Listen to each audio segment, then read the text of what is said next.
So I wanted to see if we could ensure that there isn't any additional All right, investigation going on. let's bring juror 15 in.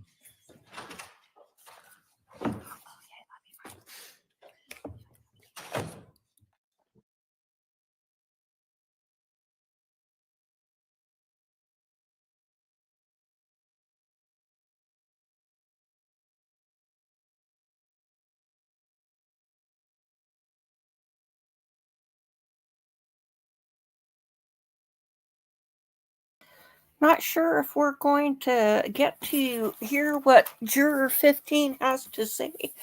It started out without any warning, and so we missed the first few seconds. Juror 15 was observed looking at his phone, and then the question was submitted for the jury. So there's some question if he was doing some looking at something on his phone that prompted him to ask a question. And so they are bringing in juror 15. Could we be down to only one alternate here? It was a male this time. So we shall see. That certainly wasn't on my... Expert or non-expert? Are you calling him next? Yes, Your Honor. Okay, I last week on Monday asked you if you were objecting to him as an expert as much as late disclosure, and your at that time was that it was late disclosure, that the case had been pending for 4 or 5 years, and that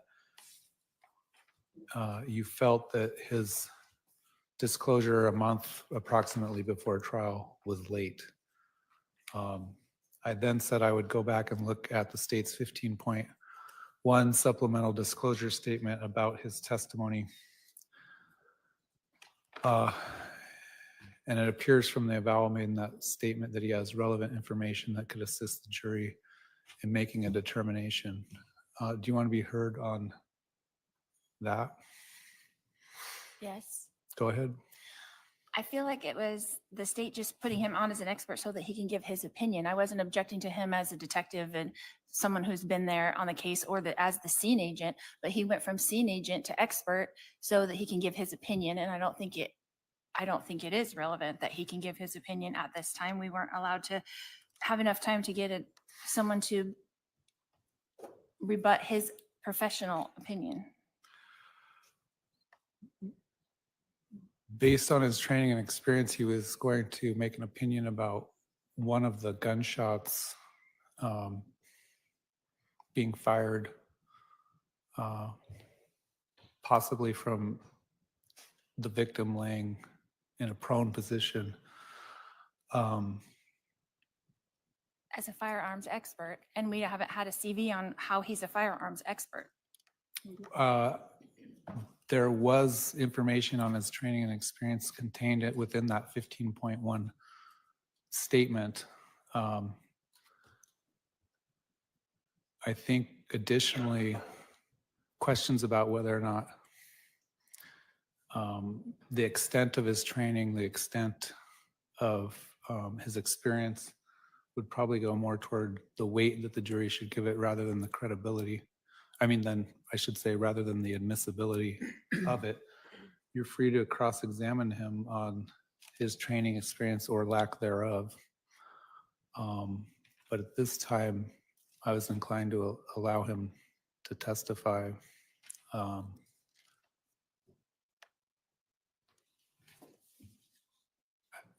hesitant to use the term as a full expert, but he has training and experience that could assist the jury in making a determination one way or the other based on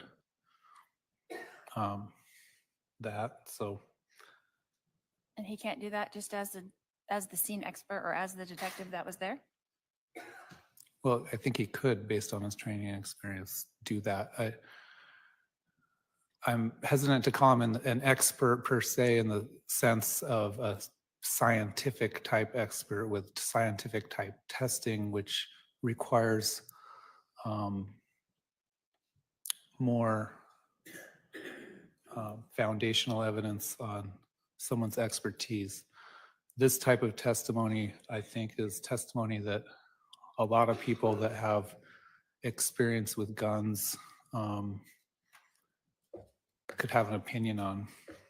Again, you can cross-examine him on his knowledge, his training, his experience, etc. But will it be given to the jury that he's an expert in firearms? Yes or no? I don't know. I guess I'll have to see how the testimony, what kind of foundation is laid for that by the state. All right. Anything the state want to supplement your argument or your 15.1 motion? Your Honor, no. The defense was able to interview Dan Coons on March 21st of 2025. So after that was noticed, so they were given the opportunity to question him regarding any of his expertise or not. And really, the state filed that in an abundance of caution. I think that a normal scene agent with sufficient information and knowledge and training might be able to discuss trajectory, but we wanted to make it clear that he did have that sufficient background, training, and expertise to do that. Are you planning on eliciting testimony that an opinion as to which shot was first as opposed to which shot was second? Only in that he did attend the autopsy, so he does also understand both that information, the shored wound, which goes into play in his determination of the trajectory, as well as that the other shot went through the victim's heart. So I Your think Honor, he can say that what he believes the trajectory for each shot is. I guess if someone wants to argue that he was shot in the heart first, or laying on the ground first and then got up and was shot a second time through the heart, that I don't think that he has that expertise to say that perhaps someone couldn't do that. Well, I think the point I'm getting at is no one observed it that is going to testify to the shooting as far as I know so far. And that I don't even think your medical expert could definitively say this was shot 1 and this was shot 2. So that's fair cross-examination. But other than that, I'm going to allow his testimony. If you have a foundational objection or any other sort of hearsay objection or evidentiary objection, you can make it depending on what the question is. Okay. I don't really understand how the trajectory is relevant to conspiracy, so I would like to make that objection. We're stipulating that there was 2 shots. Okay. Your Honor, just for the record, it's because the defense has noticed self-defense. Right. All right. Let's bring the jury in.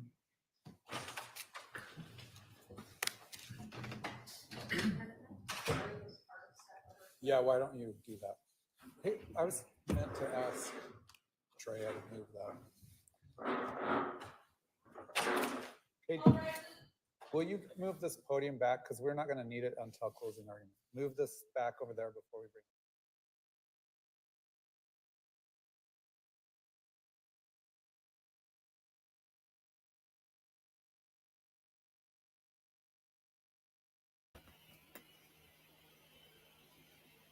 So I thought they were just talking about the guy testifying as to bullet trajectory. I was looking at X to see if I'd missed anything. Did he say something about Cellbrite and I missed it?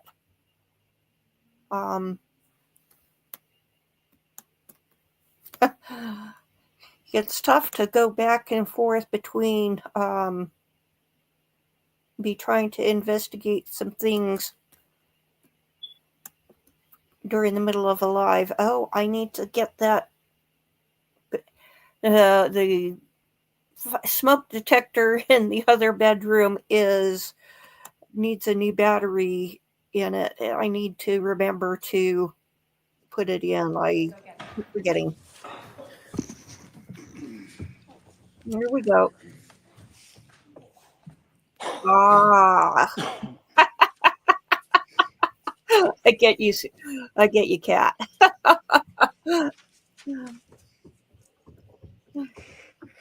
Uh-huh.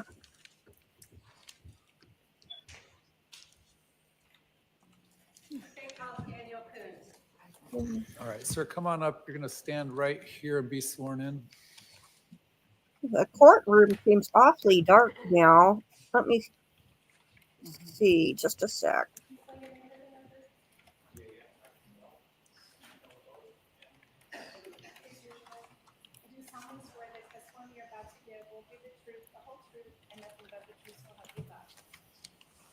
All right, so sir, go ahead and come around here, have a seat to my left.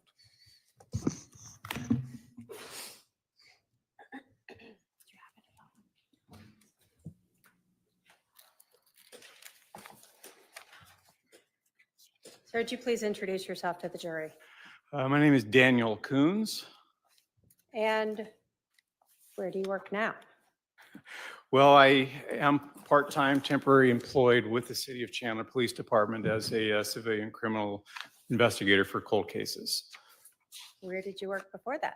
Before that, I finished working as a detective with the Chandler Police Department. Specifically, the last assignment was robbery homicide unit. How long did you work for the Chandler Police Department? Just over 30 years.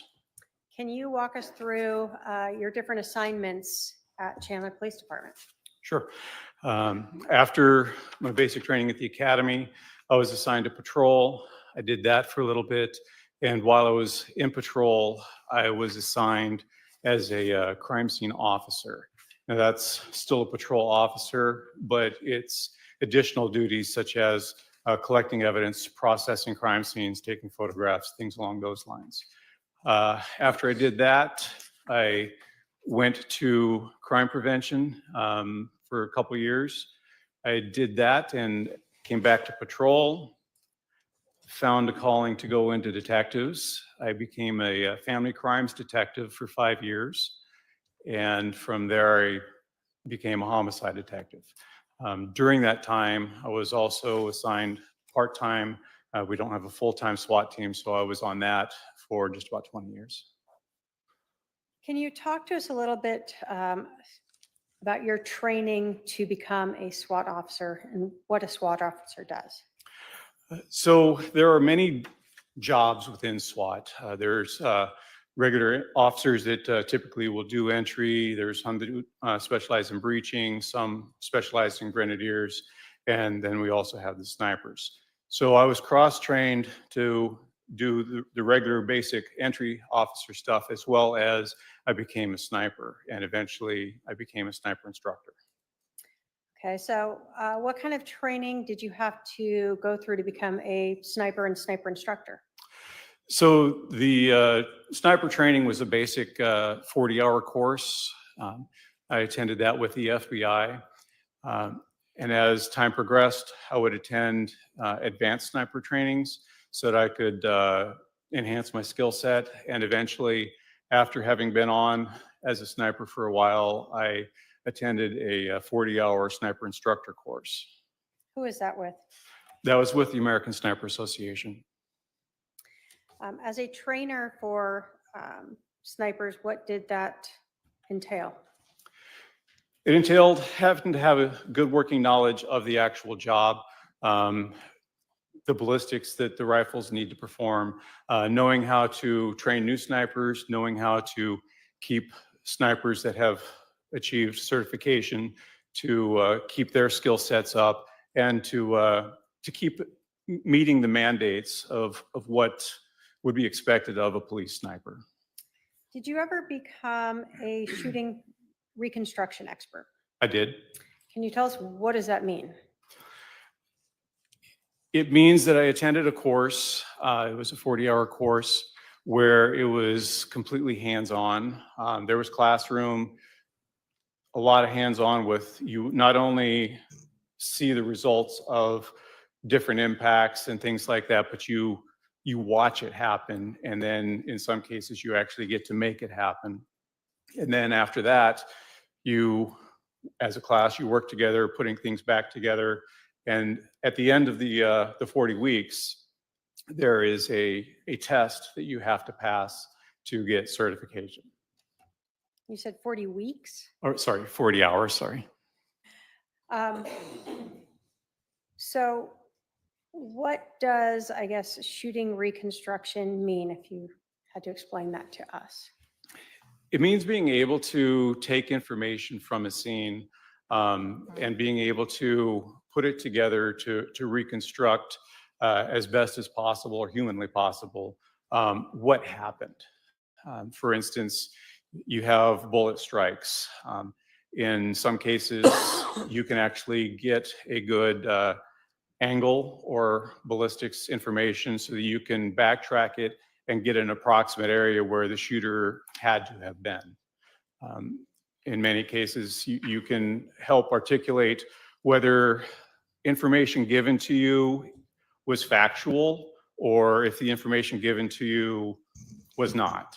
And this is very handy when there are no witnesses and you only have basically the person saying what happened. Is there any type of certification process to be a shooting reconstruction expert? Yes, at the end of that course, I had to successfully complete a test in order to get certification. And when did that occur? That was in, I believe, early 2017. Who is that through? Who puts that on? It was with Michael Haig, And his who is- company. Who is Michael Haig? He is part of a duo, father-son duo, that have become quite renowned for their ability to do ballistics and then teach it and train other people with it.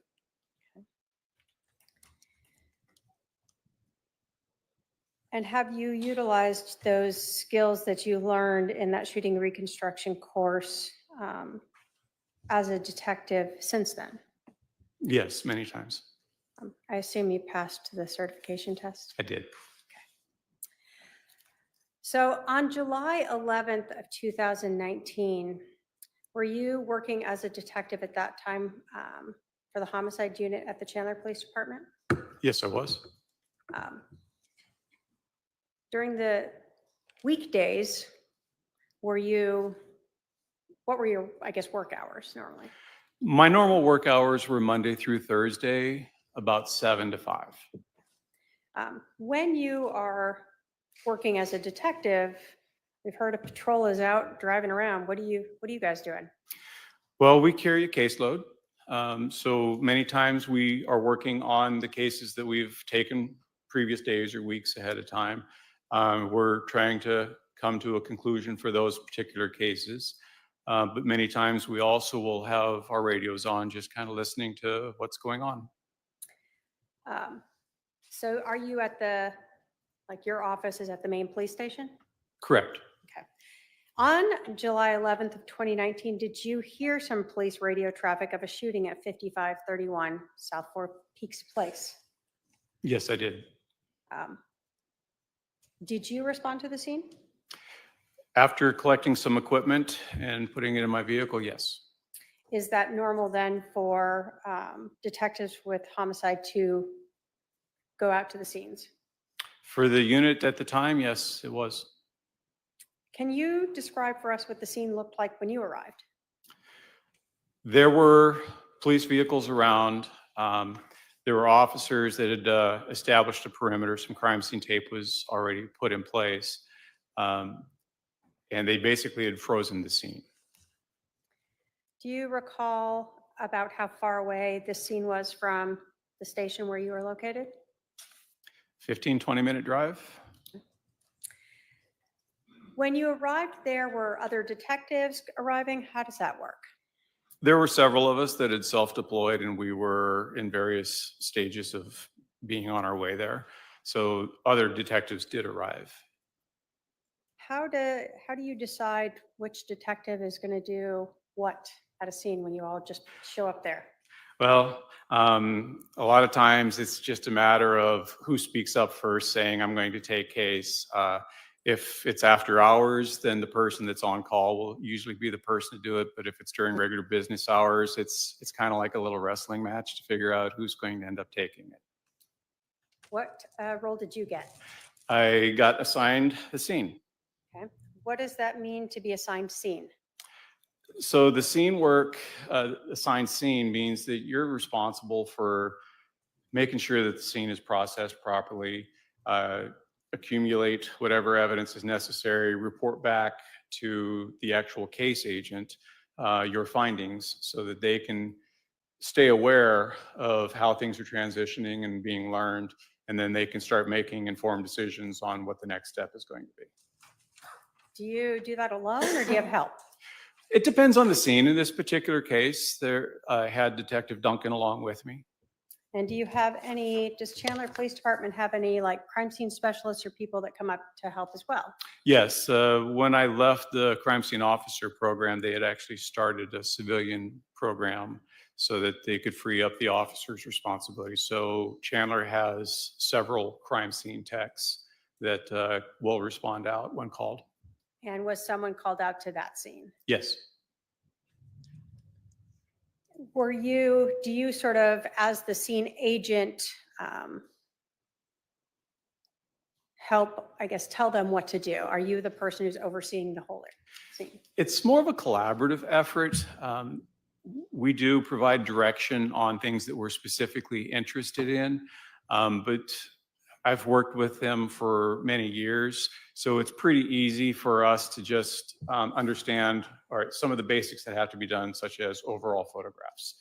Before we even think about manipulating anything or marking anything, we want to try to capture the scene as it was that we walked into it.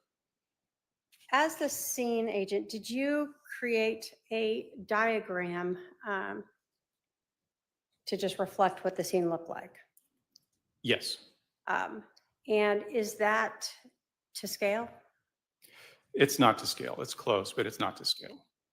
Your Honor, if I can have my paralegal approach with Exhibit 5.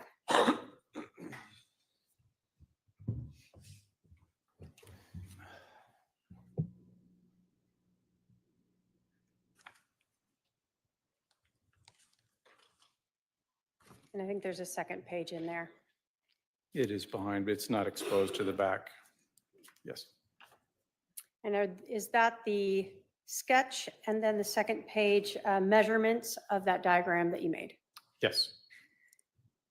Your Honor, the state will move to admit Exhibit 5. Any objection? If it's not to scale, I don't know how it will be helpful, but no objection. All right, Exhibit 5 is admitted. And if I may publish. Go ahead. There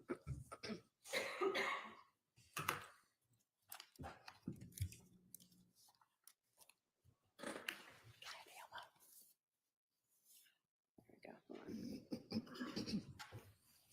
That's not lit up.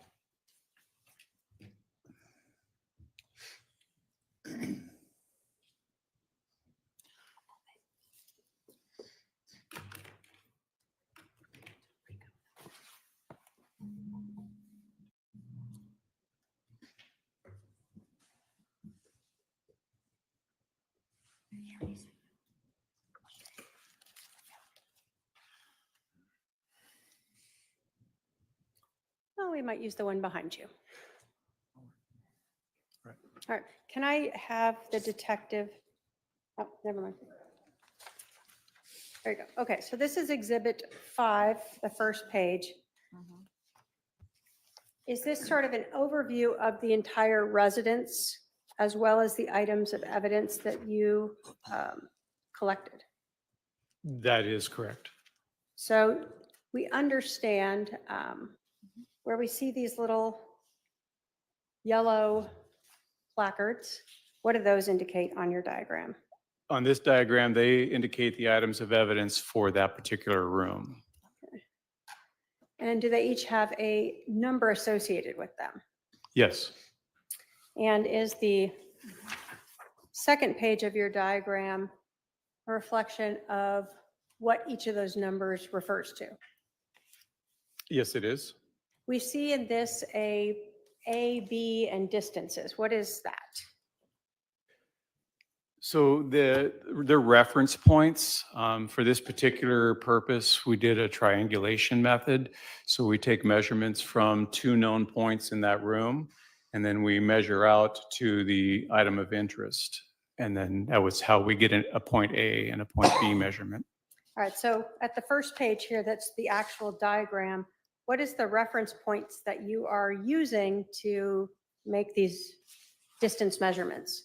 So the reference points are not depicted on this diagram, but in this particular room, if you look at the wall where items number 2 and 12 are, the upper or the left upper corner is B, and if you go straight down towards the kitchen area, that along that wall, that corner is A.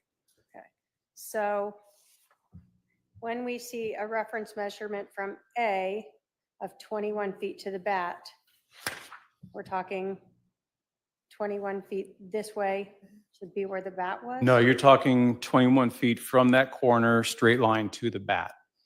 Okay. So whatever the closest measurement or closest way to get there would be? Correct. So the bat, it would be something like that. Correct. Okay. And then when we see reference point B for the bat, then you're talking from this point to the bat? Correct. Okay, just so we understand that.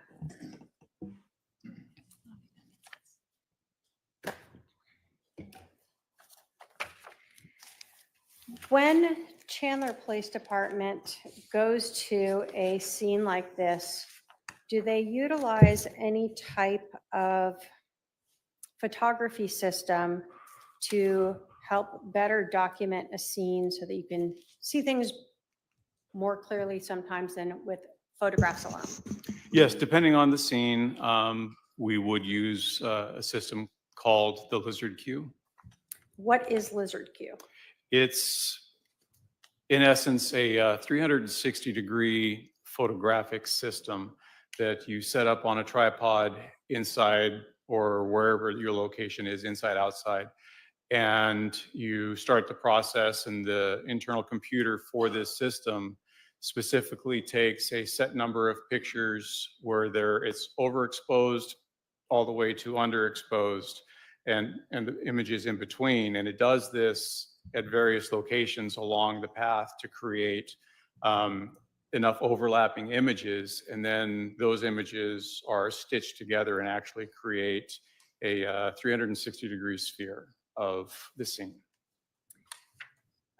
Did you have to get trained on how to use Lizard Q? There was some training involved, yes. If, again, my paralegal can approach with Exhibit 139, you can take a look at that.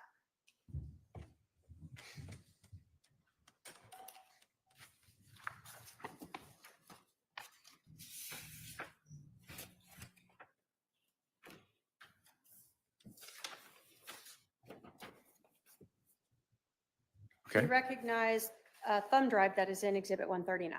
Yes. What is on that thumb drive?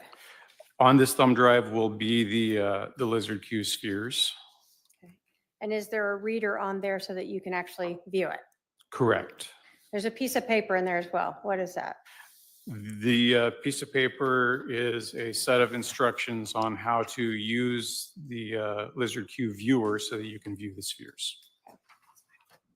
And did you initially the thumb drive to indicate that you had viewed it and you recognize that as the Lizard Q that you created on July 11th of 2019? I have. Or did you actually create that? I created the thumb drive. And that's your thumb drive that you put it onto? Yes. All right. State will move to admit Exhibit 139. Any objection? No objection, Your Honor. 139 submitted. Judge, at this point, might I ask the witness to come down here to utilize the Lizard Q? I can sit at the table, but it needs to be put into a computer to do that, and I don't think we can hook it up there.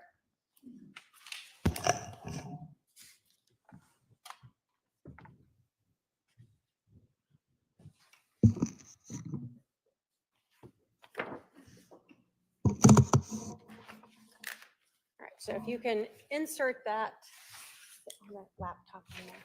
Yeah, thank you. I'm sure I might have to log in. I just might have to log into my computer, sorry. Oh, nope, still like.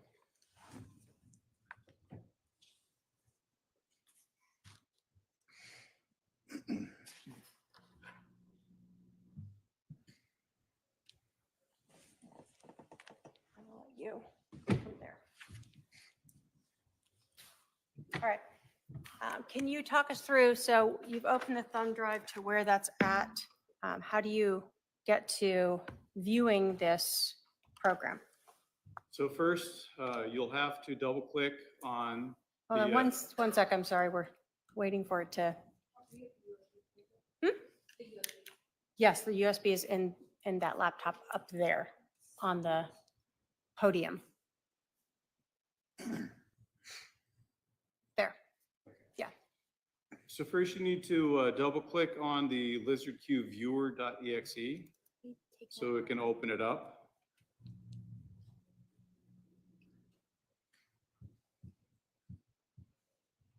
And then it's going to ask you where to look for the spheres. I think that's going to be.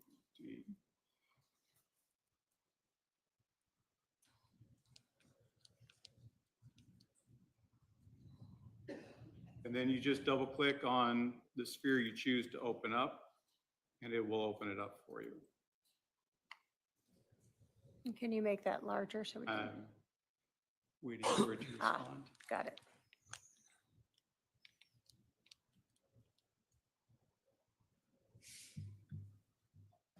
Okay. So once you have the sphere open, you want me to just? Yeah, continue if on? you can just tell us how to work that first, and then we'll ask a few questions. So once you have the sphere open, if you depress the left mouse button, you can actually move the images around.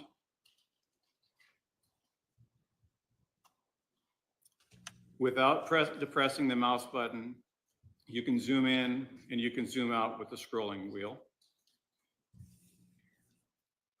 If you depress the right mouse button and use the scrolling wheel, this will darken or lighten your sphere. It will give you the ability to look outside as opposed to just the photographs washing it out normally so you can see inside.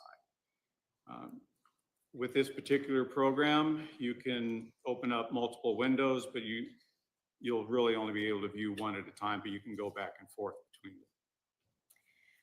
So for this sphere that we're looking at, we see Charles Vallow there, correct? Yes. And then there's some white cards that we see around the room. What are those? Those are 3x5 cards that officers have dropped in the scene. A lot of times they'll do that to help identify to detectives items that they observed and to be a warning to other officers to watch out for these items as you're either moving through or exiting the scene. Is the Lizard Q program then used prior to the scene being documented? And well, let me say this. We saw in your diagram, Exhibit 5, that there were little yellow placards or numbered items. Is that something that's actually done in the scene? So we were looking at the bat, for instance. Correct. So in this particular moment in time, we just merely left it with the placards there. Again, it was attempting to capture the scene as we as an investigative unit found it.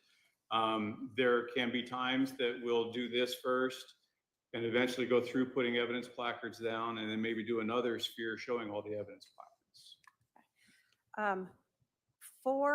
So would it be fair to say that this is done to document the scene prior to police going through and having, maybe digging through areas to find potential evidence? Right. It's much like when we do overall photographs with the 35mm camera. This is just another enhancement of that. For this room where we see Mr. Vallow, do we have two different spheres?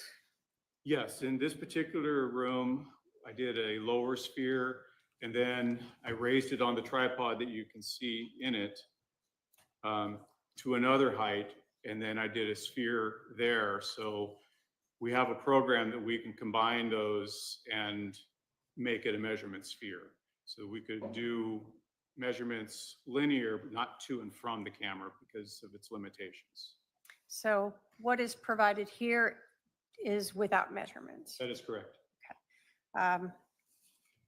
And without anything being marked yet. Aside from the 3x5 parts. Can you show us the lower level sphere as well? This is the lower level. Okay, then the upper level one, sorry.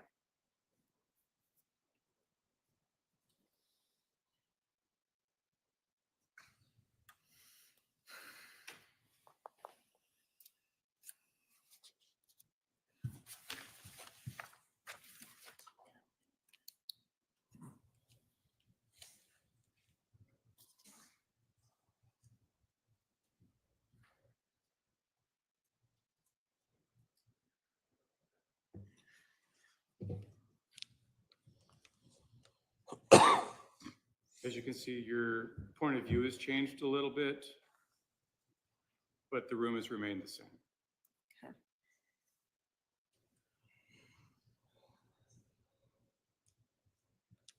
And that's all using the same initial placement of that tripod, but just moving the camera height up higher or lower? Correct. The tripod has the ability to elevate to the platform that the camera is actually on. All right, thank you. Connor, could I have the witness go back to the? Yes. Thank you. I'm gonna turn this for now.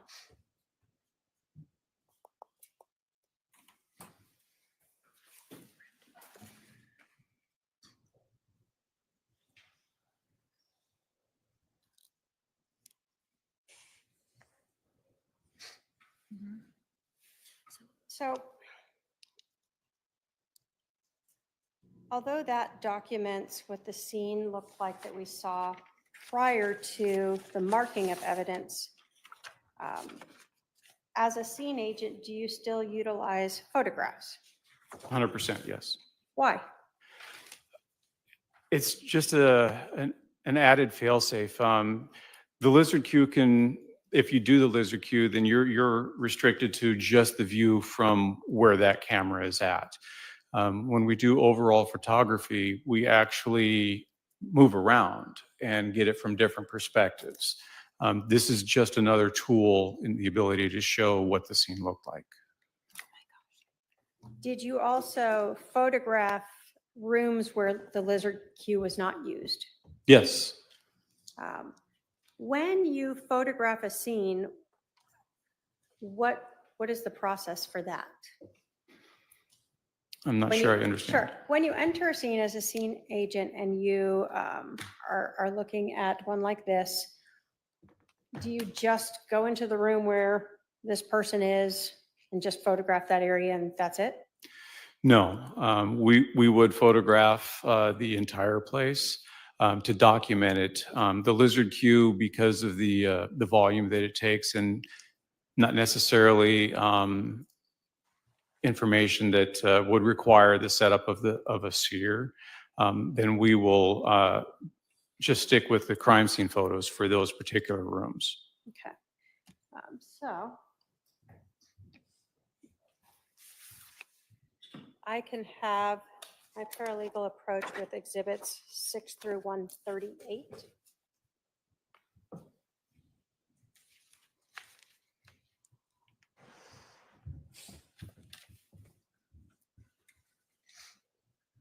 You can look at those and let me know if you recognize what those or photographs are.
Okay.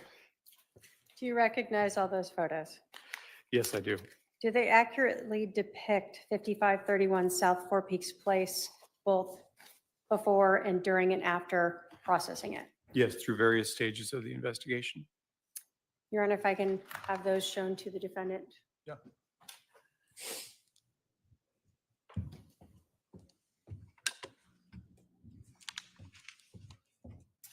Now, Detective, when you guys are processing a scene, in addition to photographing it, are you also looking for items that you may want to collect and actually bring back with you? That's correct. Can you talk to us about what procedures you use to collect and impound physical items of evidence that you're going to take with you? Sure. It depends on the type of physical evidence, what the circumstances of the offense are. So the type of collection method can vary, but inevitably we'll identify it first, then we'll document it with photographs, and then we will come up with the plan that we're going to recover the evidence. And typically on scenes, I like to work in a particular direction collecting evidence. Others have their own method, but that's the method I typically use. And then I work along with the crime scene tech, and we'll go through exactly what we talked about. We'll have the overall pictures taken.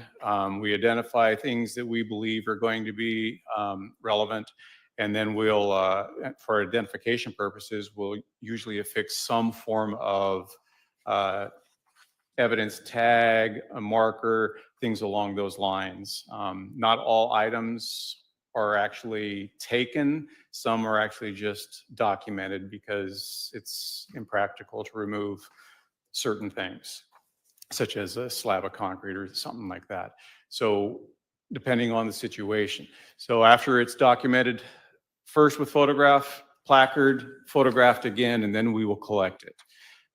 If DNA is an issue, the crime scene tech will be the one that'll take care of the method for doing it, and they will take the protective measures, whether they do gloves, swapping gloves out, or they do face masks, depending upon the nature of the evidence. If it's super DNA critical, then we will pull all the precautions out. In this particular case, it was not DNA critical. Do you still wear like gloves or anything like that when you are collecting these items of evidence? Absolutely. And are you using them and changing them to ensure, for instance, you don't transfer blood from one item onto another? Right, and typically that's what our crime scene techs will do. We will direct the method or the order we're going to collect, and then we'll go through that. And they'll be the ones that'll photograph. They'll change the gloves, place it in the envelope. Typically it's a paper envelope. And then we'll move on to the next item and repeat the method.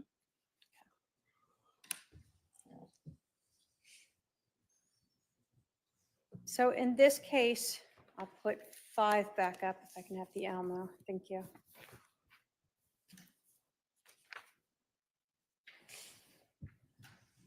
What was your process for how you wanted to go through this home in reviewing, collecting the evidence?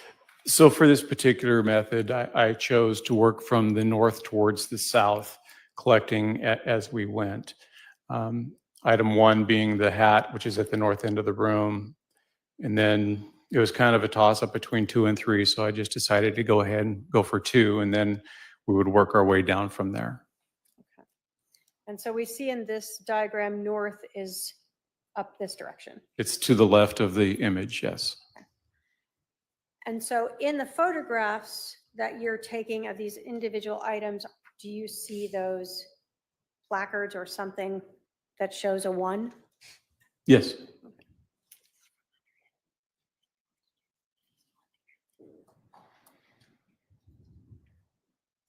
Now you talk about in this that there are scenes where you may have difficulty collecting an item. In this scene, did you actually cut out some pieces of evidence to bring back with you. Yes, and that's why you'll see numbers higher than what was originally in the room associated to those items. When you are processing a scene, do you always know what may be relevant or not relevant? Not always immediately. Is that one of the reasons why the entire residence is photographed instead of just what appears to be relevant here in that one room? Correct. So that later, if anyone wants to look at another room, that's been documented adequately. Right. When you're going through a house, even though you walk in and you see Charles Vallow on the ground there, are you still checking all of the rooms to see if there could potentially be something of evidence there? Well, certainly, I'm no stranger to not having all of the information initially when I show up. So I will go through and I'll look at the residence to see if there's anything that actually stands out immediately. And maybe I'll be able to ask a few questions of whoever's doing the interviews to see if there's any relevance to it. So are you looking for instance, any bloody items? That would be important. Are you looking for any projectiles or anything else that might be not in this room? Certainly. Bullets pass through walls. Are you looking for any evidence that might be related to this individual, Charles Vallow, like wallets or things like that that might have been left somewhere in the house? Yeah, anything that could properly identify who was or may have been present at the time. And that's sort of all those photographs as well. Correct.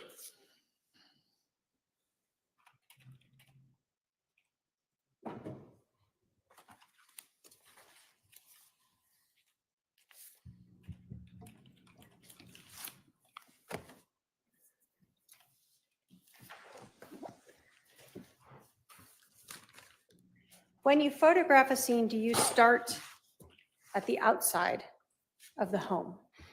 Yes, we will typically start at the outside and work our way in and carefully avoid the items of evidence that have been readily made identifiable. So Exhibit 6 here, what are we seeing here? So this would be the front of the residence. It faces west. And we're looking at the main entrance that's just off to the right of the closed single garage door, and that door is open. Your Honor, we're going to have to object. We haven't agreed to admit any of these pictures that are being posted. I'm sorry, I did show them. The state will move to admit exhibits, 6 through 38, or 138. Any objection? To some of them, I mean, they're very similar, and I don't think that they all need to be put on there. So your objection is that some of them are cumulative? Yes. Yes, Your Right. Honor. Let me see them. What numbers? Yeah, which number, sorry? 6 through what? 138. Do you have specific ones that you believe are cumulative? Yeah, I'd have to go back through to get them specifically. I have some. Well, let me browse them.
While I've reviewed exhibits 6 through 138, while many of the exhibits show multiple pictures of the same items, there's no two pictures that are the same. They show different angles, different distances, different perspectives, and in some cases, the item as it was found as opposed to someone picking it up and showing it from a different angle.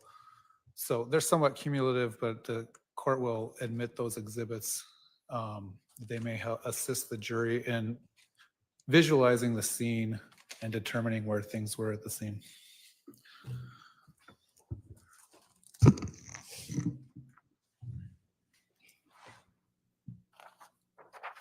So we had talked about Exhibit 6 being the front of the house. The door that you were talking about there, is that the door we saw in the lizard queue that was in that front room? Yes, that's the double front main door.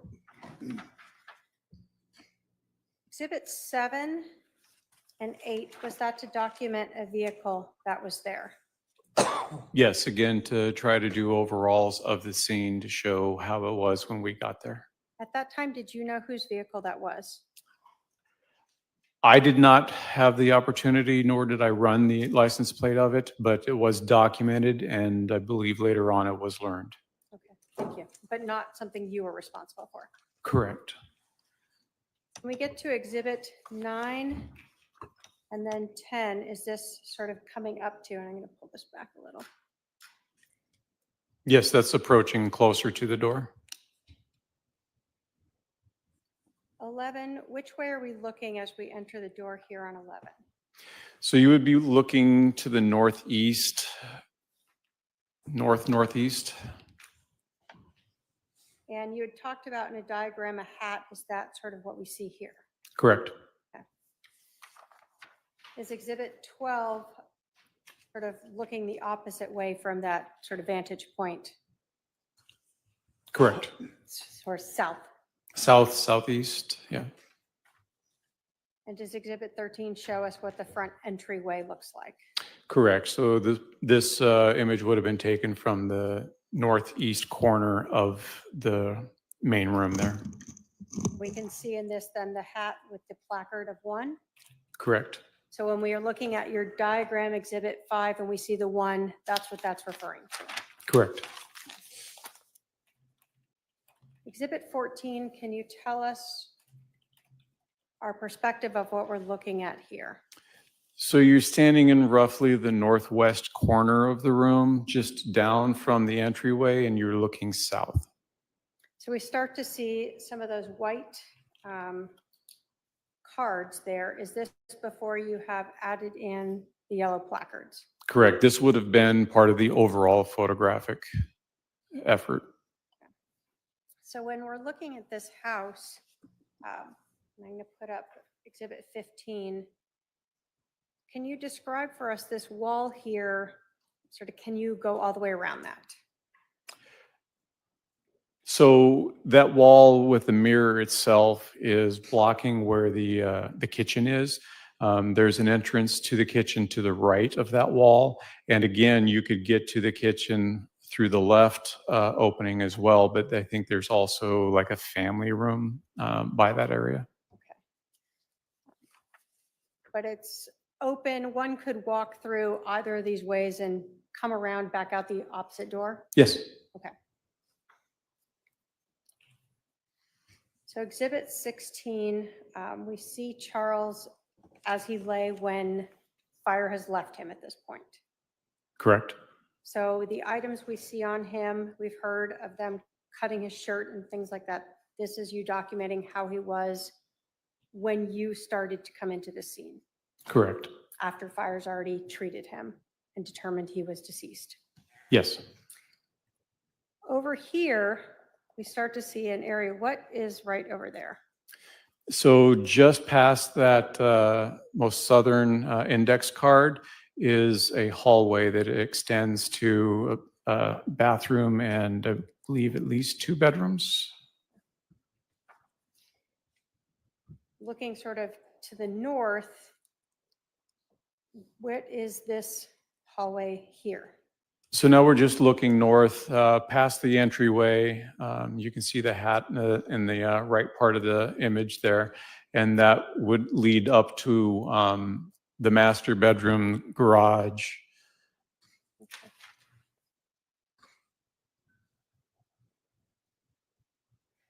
When you are looking at a scene like this, where you have a shooter, are you wanting to document all the different views of the items and the victim where they lay in the scene?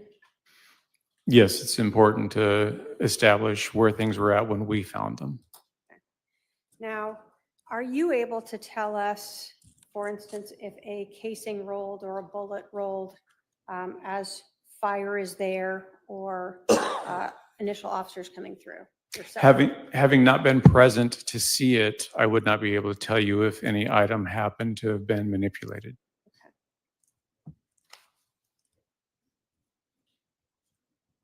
Does 19 show us part of that hallway that we're talking about to the bedrooms? Yes, it does. And then right next to it, would that be the sort of doorway into the kitchen? Correct. Past this mirror on the left would be where the wall rounds a little bit and leads to the kitchen.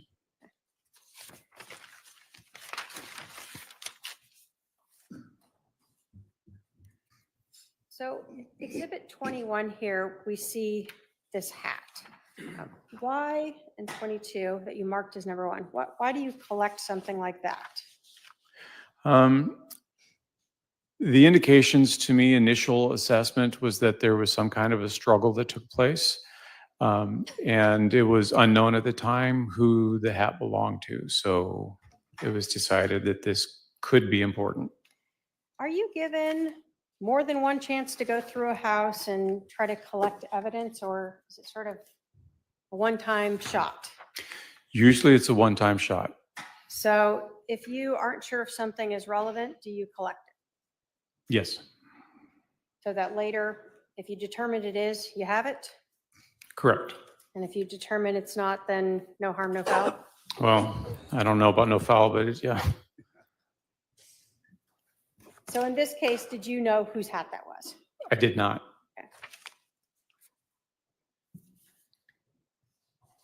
I'm going to put up 15 first. In the diagram, we had seen a number over in this area. What was that? The item should be marking a baseboard, and there is a bullet strike in the baseboard. All right, I'm putting up 23 here, and then I'm going to put up 24. What are we looking at here? So what you're looking at is the actual bullet strike where it peeled away a portion of the baseboard, but remained embedded in the baseboard. So I'm going to put up, as we kind of go closer, 24, 25, 26. Did you eventually show in 27 that you guys pulled back some of that board to get to show what was embedded in there? Correct. And at some point, we were needing to recover that projectile. Okay.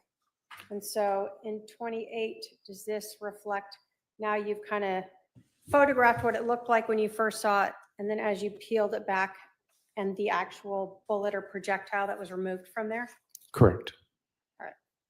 And 29, show that bullet from a different angle? Yes. When you were looking at this, and I'm going to put 30 and 31, was there actually some sort of white paint transfer on part of that? There's a little bit of transfer of material to the nose of the bullet, yes.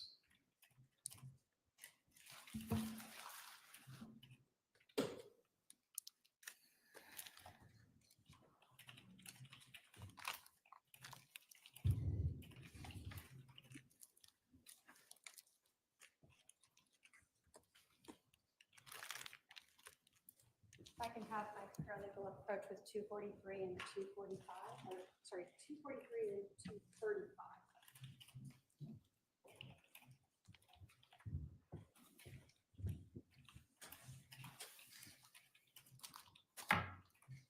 Detective, do you recognize what those are?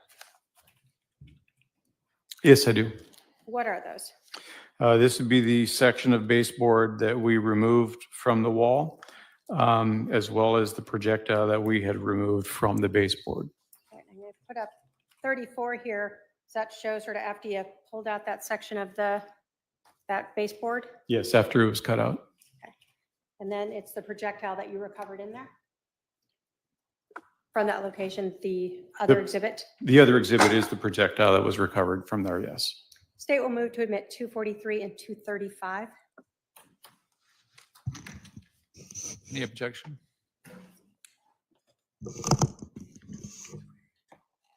No objection, Your Honor. You said 243 and 245?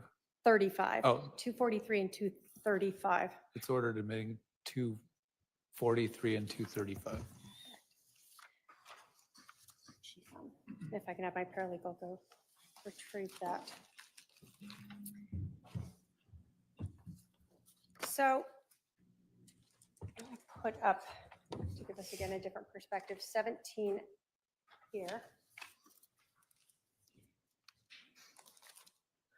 We've talked about, as you're kind of working your way down, you told us you started with the hat, then you went over to the baseboard, and then you went back to the west wall. Yes, And so we see in this photograph, Exhibit 17, what you have marked as item 3. What was that? that was the baseball bat. I'm going to show Exhibit 35. Is that a closer up of that bat? Yes, it is. Were photographs taken of the sort of edge of the bat itself? The The fat edge, I guess. the fat edge? Sure, It's I don't colored know bat, nomenclature of the bat, so yeah, Not the handle. How's that? yes. When you were looking at this, were you looking for any blood? And I'm going to put up 37, 38, 39, or any biological material? We were looking for visible evidence, yes. Okay. Did you observe any yourself? I did not. Did the edge look pristine and clean to you, visibly? Visibly, I did not see any sort of biological evidence on it. Did you note any biological evidence anywhere on the back that was visible to you? I did not. Mr. Chairman, we can approach with 249.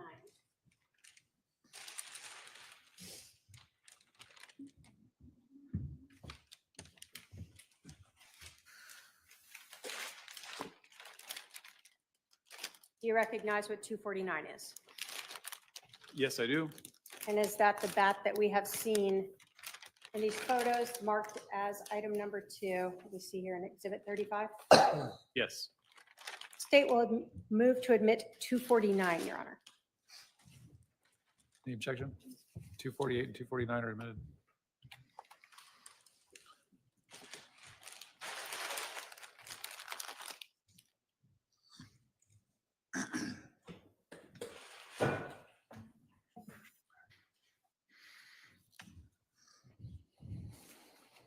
So that was item number 3. I'm going to put up Exhibit 40. Do we see a placard there for number 4? Yes. And what was item number 4? And I'm going to put up Exhibit 42 here. It is a full metal jacket projectile.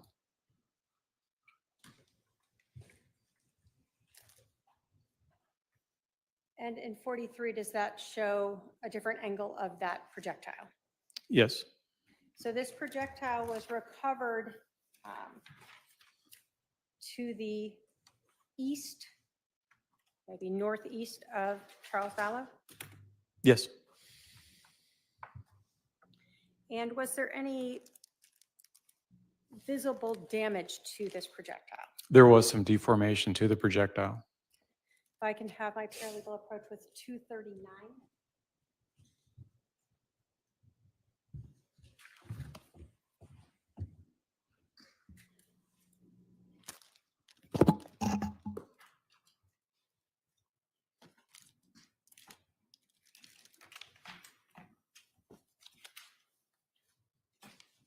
Do you recognize 239? Yes, I do. And what is 239? This would be what's identified in the picture as item number 4. the projectile was found close to the body. State will move to admit 239. Objection. No objection. 239 's admitted.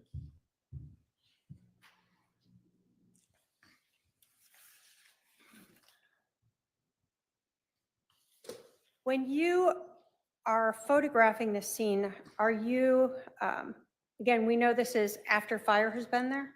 Yes. Were you present when fire was there? I believe their engine was still there when I arrived on scene, but they were not inside. So were you present when they were working on Mr. Vallow in the home? No, So do you know whether or not they had moved this projectile at all? I do not. When you were looking at Mr. Vallow himself, I'm going to put up 41, did you notice something on his left hand? On the left hand, yes. Yes. What did you notice on his left hand? Substance consistent with apparent blood. When you were looking at Mr. Vallow, did you note any other blood on his left arm? I did not see any. And when you are looking at Mr. Vallow, are you looking at the rest of his body to see if you noted any blood on his right arm? Correct. I did not see any on the right arm. I did not manipulate the body until the medical examiner showed up. So visibly, as he laid there in that supine position on the back with his arms out, what you were able to see, did you see any other blood like we observed on his left hand anywhere else? On his chest, there was a little bit of blood, but on his extremities, I did not see any. And so when we talk about his chest, is this the blood that we see here, sort of? Above and below the pads. Did the blood to Mr. Vallow's left hand stand out to you in any way? Yes, it was interesting that it's just on that one particular part, but it's not completely surprising. Was there any blood on the floor around where his hand was? No, So although we've heard of blood pooling underneath him, there was no blood around his hand as it laid there. correct.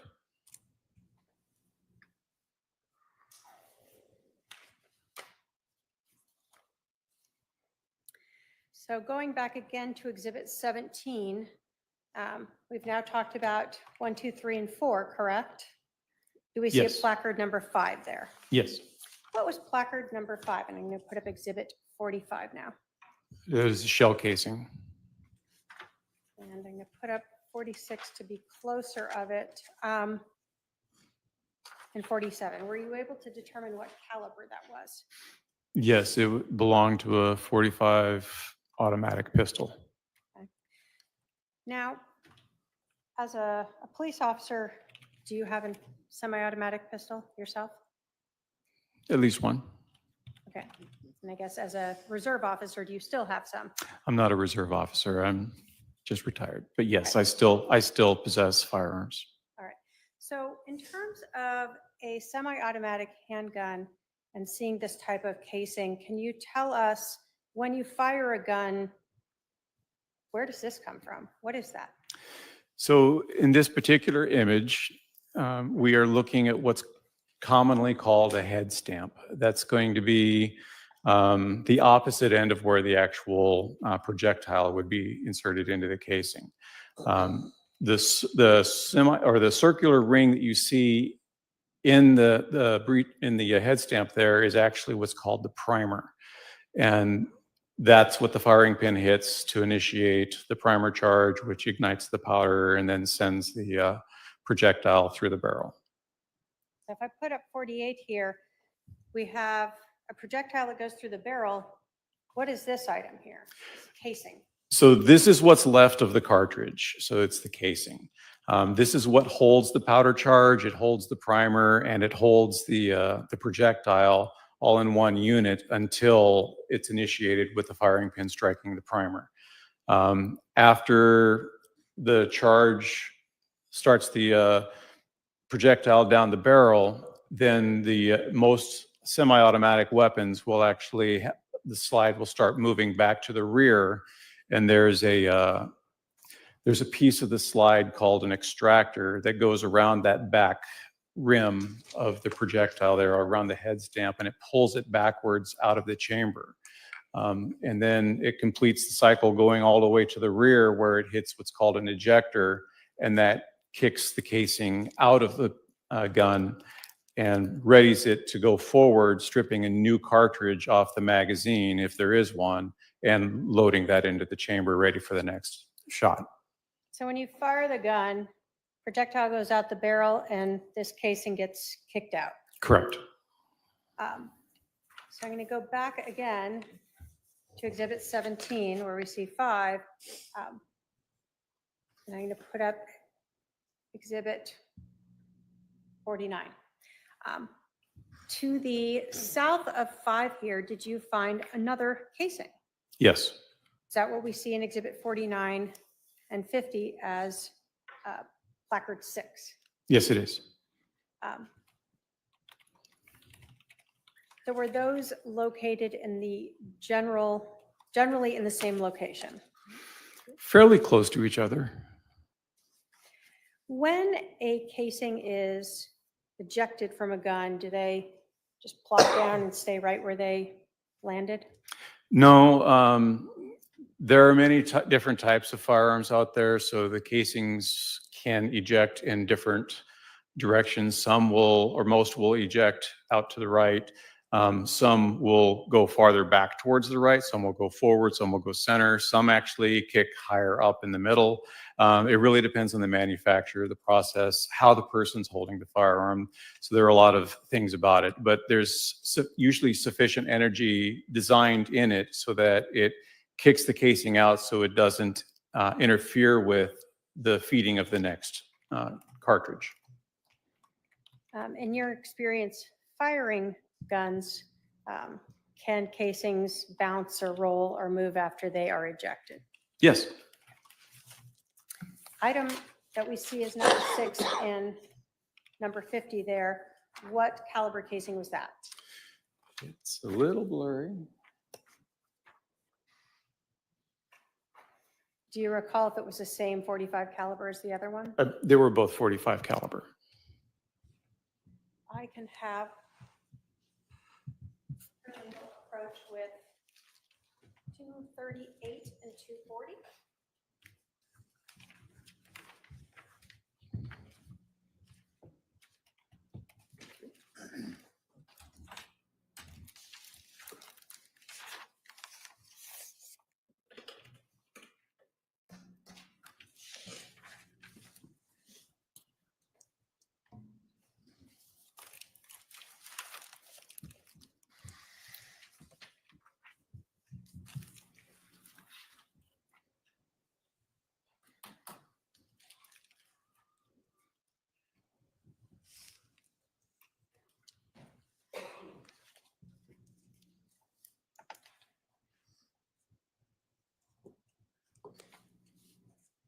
Do you recognize 238 and 240? Yes. What are those? These are the casings recovered from the main room where the body was. What we saw as 5 and 6 in the exhibits? That's correct. State will move to admit 238 and 240. Any objection to 248 and 240? No objection. 248 and 240 are admitted. 238 and Oh, 240. I'm sorry, 238 and 240? Okay, they're admitted.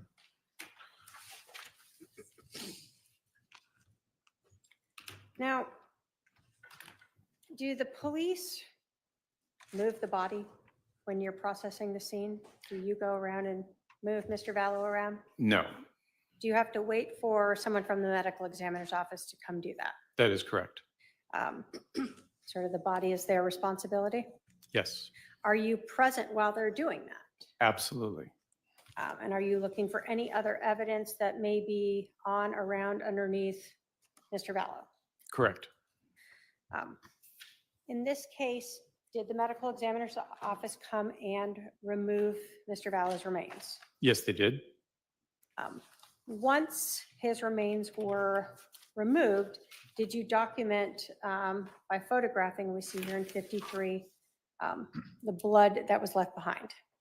Yes, typically we would call this the void image to show what it looked like after the body has been removed. Now, is the blood been moved somewhat by the body itself being moved? Correct. Part of the process is the medical examiner's investigator will manipulate the body by rolling it from one side or the other to get a good look at the side that's not visible with how it was laying. And then they'll work on manipulating the body into the bag for transport. So looking at the void or the blood pool that we see here, has it been altered somewhat from what we saw or observed while Mr. Vallow's body was there due to the movement of his remains? That would be safe to say yes. Okay. Did you and other officers clean up that blood pool? Yes. And in doing so, did you observe anything on the floor? Yes. Underneath, well, once the blood was cleared off, we could actually see a defect in the wooden floor that was consistent with the projectile strike. All right, I've put up Exhibit 56. There's a placard number 13 there. Is that far away so we can see the location of where that is in perspective to the room? Yes. Having seen Mr. Vallow's remains in the room and then having them removed, were you able to determine approximately where this defect that we see marked as 13 was located in relation to Mr. Vallow's body? Yes, it would have been consistent with being under his left shoulder. Did you take closer up photos of that defect? Yes. You put up 59 that shows that placard. Is this what you were talking about? That is correct. How did you, well, let me ask you this. Did you look at the rest of the floor to see if there were anything else that looked like that? Yes, that was a consideration. So we did look at the rest of the floor. So you went through that whole room to see if you found any similar type of defects on it? Correct. Did you? No. So this was the only one that looked like that? Yes. And I'm going to put up 58. So we see other defects in the ground. What made this different? The size of it, the directionality, the fact that it was directly underneath the shoulder where we observed an exit wound, and the fact that there was a projectile found on the floor in proximity to this defect. Was it, let me ask you this. As a person who has processed crime scenes, fired guns themselves, did it appear to you consistent with a bullet strike? Yes, it did. And what were you basing that on? The way the indentation is and how it tapers up, coming away from the body in the same direction that the projectile was located. Did you and other detectives remove that piece of wood? Yes, with great pain, yes. All right, putting up Exhibit 60. Is that to show the piece removed and Exhibit 61 to show the actual piece? Correct. And did you write on it so that you would be able to later look at that piece and know how that fit into the puzzle? Yes, it was important to make sure to establish directionality on that piece. If I can have my paralegal approach with 240.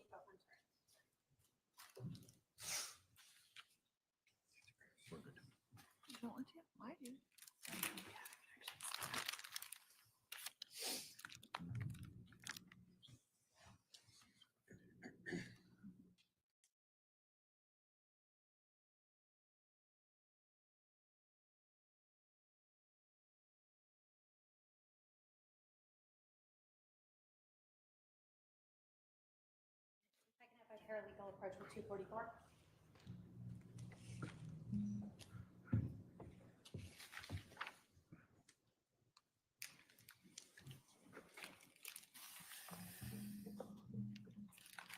Do you recognize 244? I do. And is that the actual piece of floor that was removed from 5531 South Four Peaks Place? Yes. State will move to admit 244. Any objection? 244 is admitted. And is that what then we see here in Exhibit 61? It is. Obviously, this is inside plastic, but this is the piece you're talking about. Correct.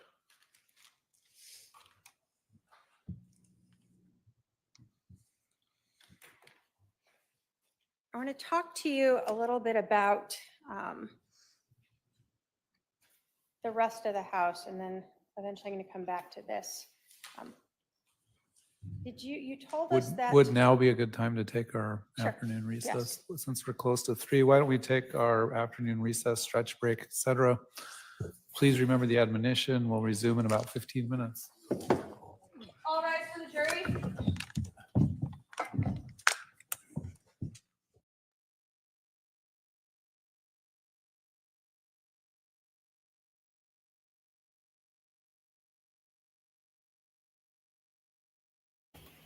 Okay, we've got a 15-minute break. Let me take a closer look at this tweet from Justin Lum.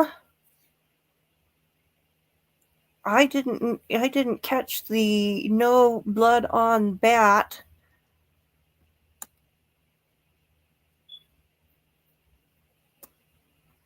That's posted 17 minutes ago, so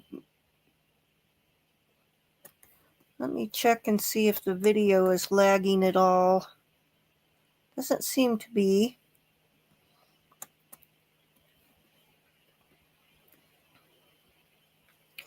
Let's see what else is interesting out there.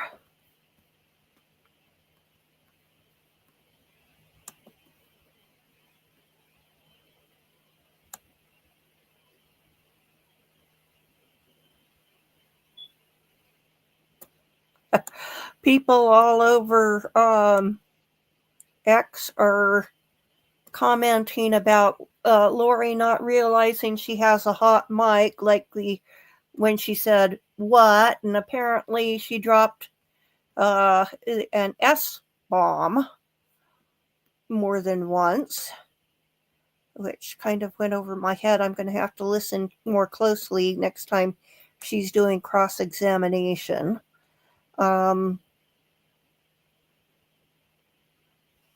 I think it would be tremendously amusing if she muttered after some detective says something highly incriminating.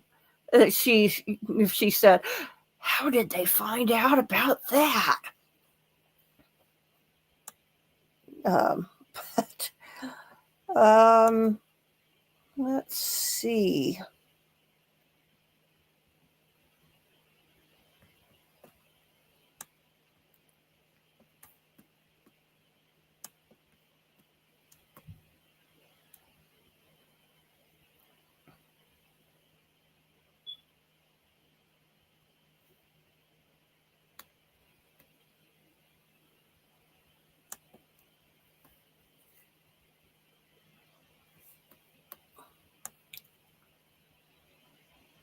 Oh.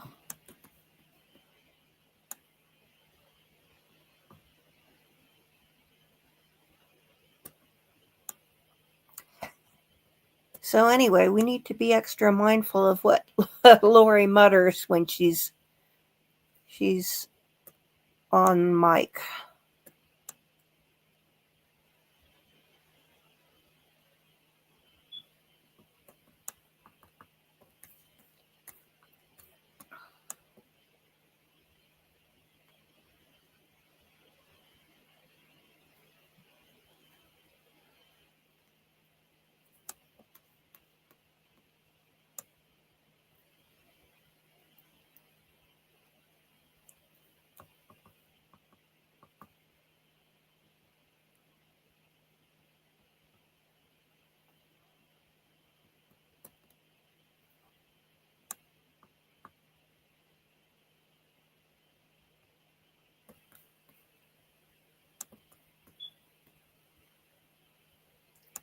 Let's see.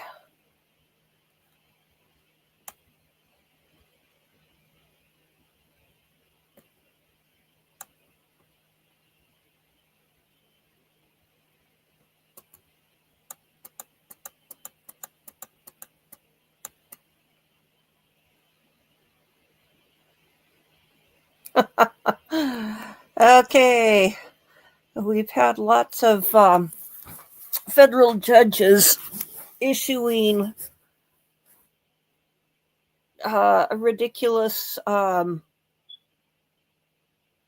orders to the Trump administration, and we've got one who just ordered that Trump has to give the AP their press pass back. I don't think there is any constitutional right to having White House press credentials. I could be wrong about that. So if if anyone knows of some clause in the Constitution that I'm not aware of, please let me know.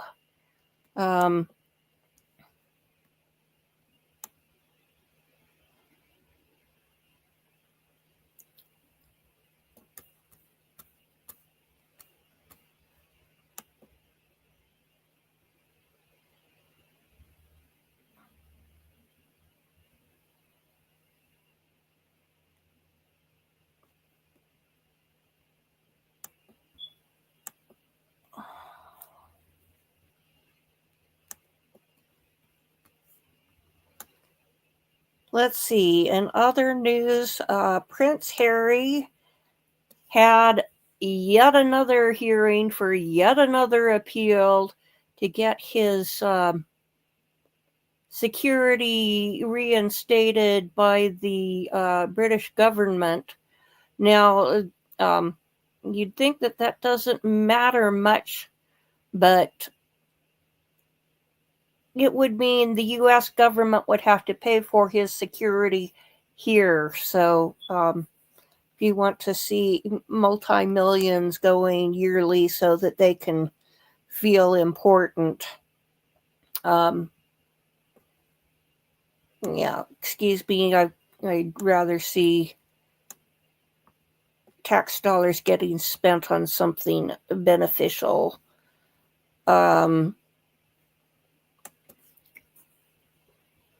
Let's see, what else is there that I saw in legal news? Oh, let's see, there was something I saw that was posted on East Idaho News. The notification came in. Let me take a look.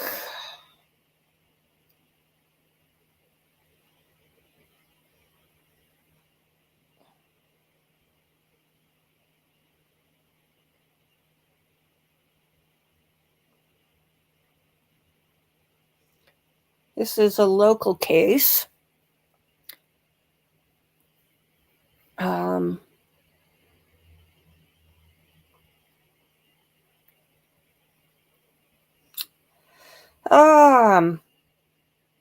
So, stepmother pleads guilty to starvation death of Utah 12-year-old. A West Haven woman accused of starving her 12-month-old stepson pleaded guilty Monday to involvement in his death. Nicole Lee Scott, 51, pleaded guilty in Ogden's 2nd District Court to murder, a first-degree felony, 3 counts of intentional aggravated child abuse, a second-degree felony, 2 counts of obstruction of justice, a second-degree felony, child endangerment, a third-degree felony, and possession of a controlled substance, a Class A misdemeanor. Initially, she was charged with child abuse homicide, but as part of a plea deal, the first charge was amended from child abuse homicide to murder. wonder what the penalty difference is between the two. And additional aggravated child abuse charge was added. The plea agreement also stipulated sentencing for the crimes would run consecutively. Scott was emotional and crying, admitted to the court that her actions contributed to Gavin Peterson's death. She and the boy's father, Shane Jesse Peterson, 47, with the help of the boy's brother, Tyler Shane Peterson, 22, are accused of starving Gavin to death. The three family members were arrested less than 2 weeks after Gavin died in July 2024, when the family members called 911 because they said Gavin was sick, had been vomiting, and stopped breathing. Shane Peterson and Scott told medical crews that Gavin had been experiencing seizures, but they did not take him to a doctor. The charges state. Gavin was taken to a local hospital where he was pronounced dead a short time later. Doctors who examined Gavin's body after his death said he showed malnutrition to the point where the child's internal organs had shut down completely. The child's body was visibly emaciated, according to charging documents. The police searching the phones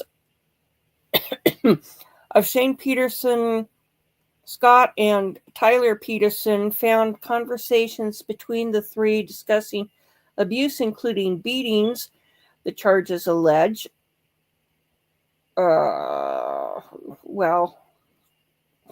Phone texts aren't alleged. That's an admission. Police located illegal narcotics in a common area of the home. The three family members locked Gavin in his room and used multiple surveillance cameras to record him. The charges state. The recordings show the child would often only wore a heavily saturated diaper, was given no carpet, bedding, or blankets, and had sores on his back.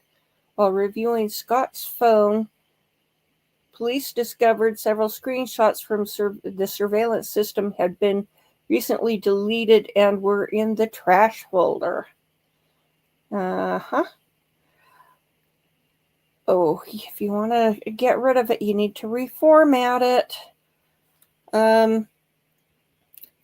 When talking about feeding the child victim, the three suspects talk about only giving the child 1/3 of a cup of water, only giving him a piece of bread and mustard, or not feeding him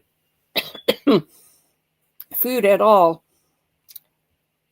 All of this messaging and evidence revealed a prolonged pattern of abuse over the course of several years, charging documents state. Shane Peterson and Tyler Peterson both pleaded guilty to child abuse, homicide, and other child abuse charges on March 20th. Part of the guilty pleas for both men involved admitting the factual basis of the charge. They both testify that investigator statements were true, that Gavin was subjected to a prolonged pattern of abuse over the course of several years. Scott's sentencing will be held on May 12th, along with Shane Peterson's sentencing. That might be interesting to go to.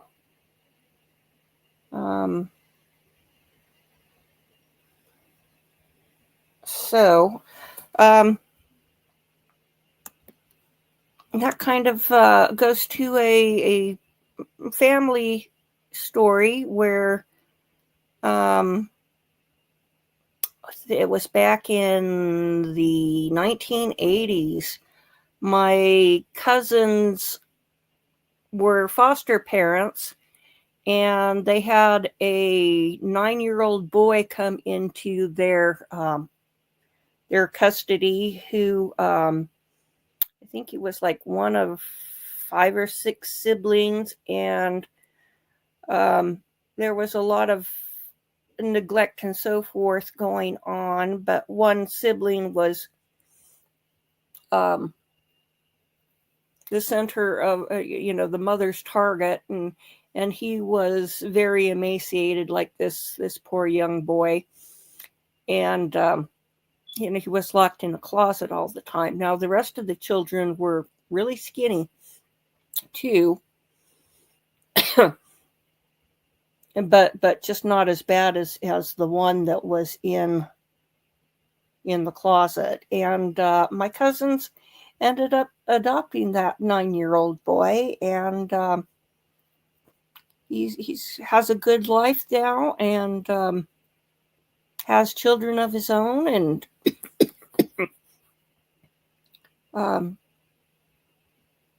so sometimes there are happy endings to these extreme child abuse cases. Sorry, I've got a tickling cough here.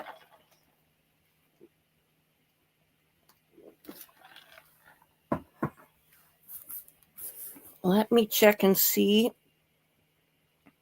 how much more time do we have left on this 15-minute break.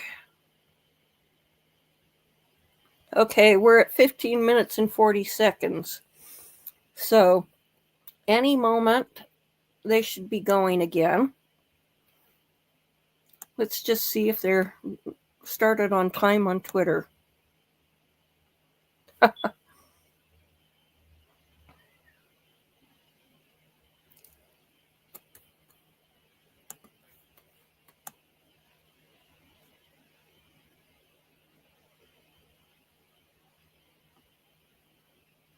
Doesn't look like there's any new posts in the last 17 minutes.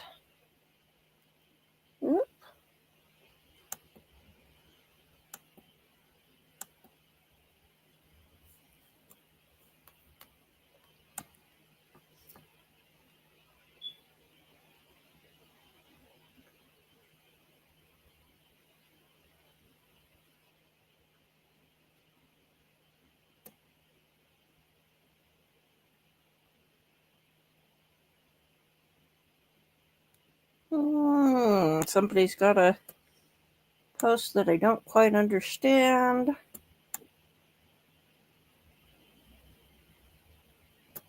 I see no evidence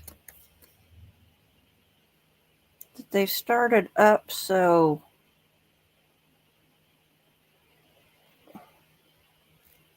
maybe a few more minutes, I'm afraid.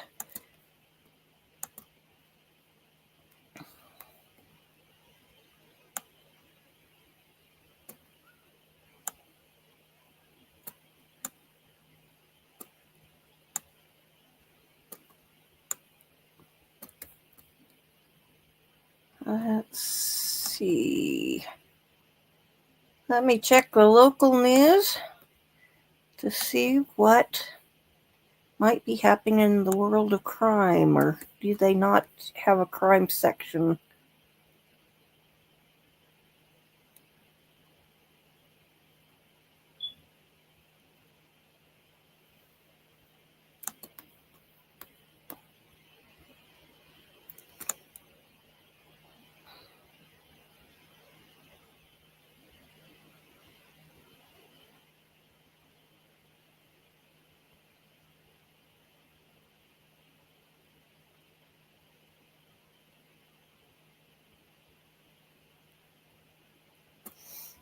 Here's a sad story about a young girl who was shot, managed to survive, but now she's in hospice care.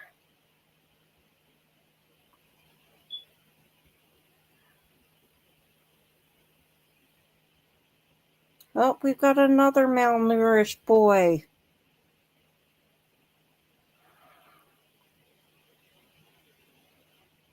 It's a grandmother. Aggravated child abuse and is accused of not properly feeding her baby. Wait. It says West Jordan mother has been charged. Oh, okay. So both the mother and the grandmother have been charged. That story's Pat Reevy, and he's somebody I ran into at some of the court hearings for during the Dylan Rounds case.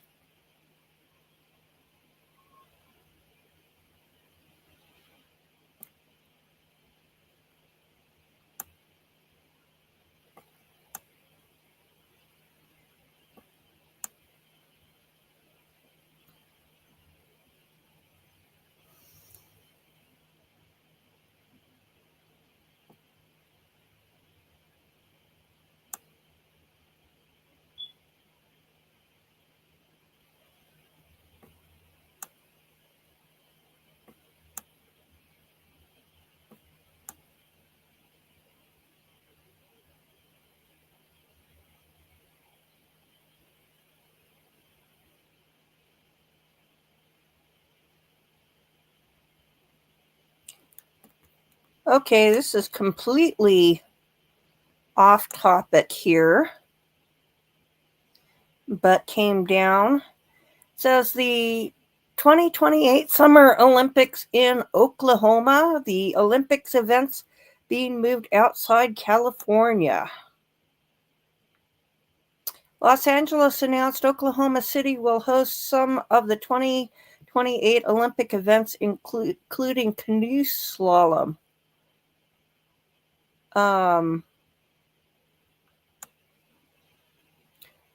Let's see. Los Angeles made it official. Several 2028 Summer Olympic Game events will be held in Oklahoma City, but hosting the Olympic canoe slalom and softball in the next Summer Games comes with a price tag. A $34.5 million guarantee to Los Angeles 28 organizers is on the agenda for Tuesday's Oklahoma City Council meeting, according to the report. Oops, Siri is trying to listen in.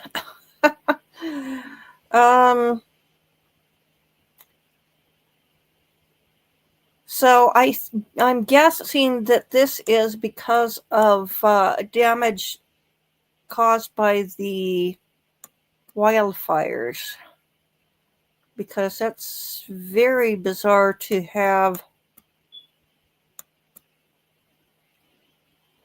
events, 1,000, 2,000 miles away.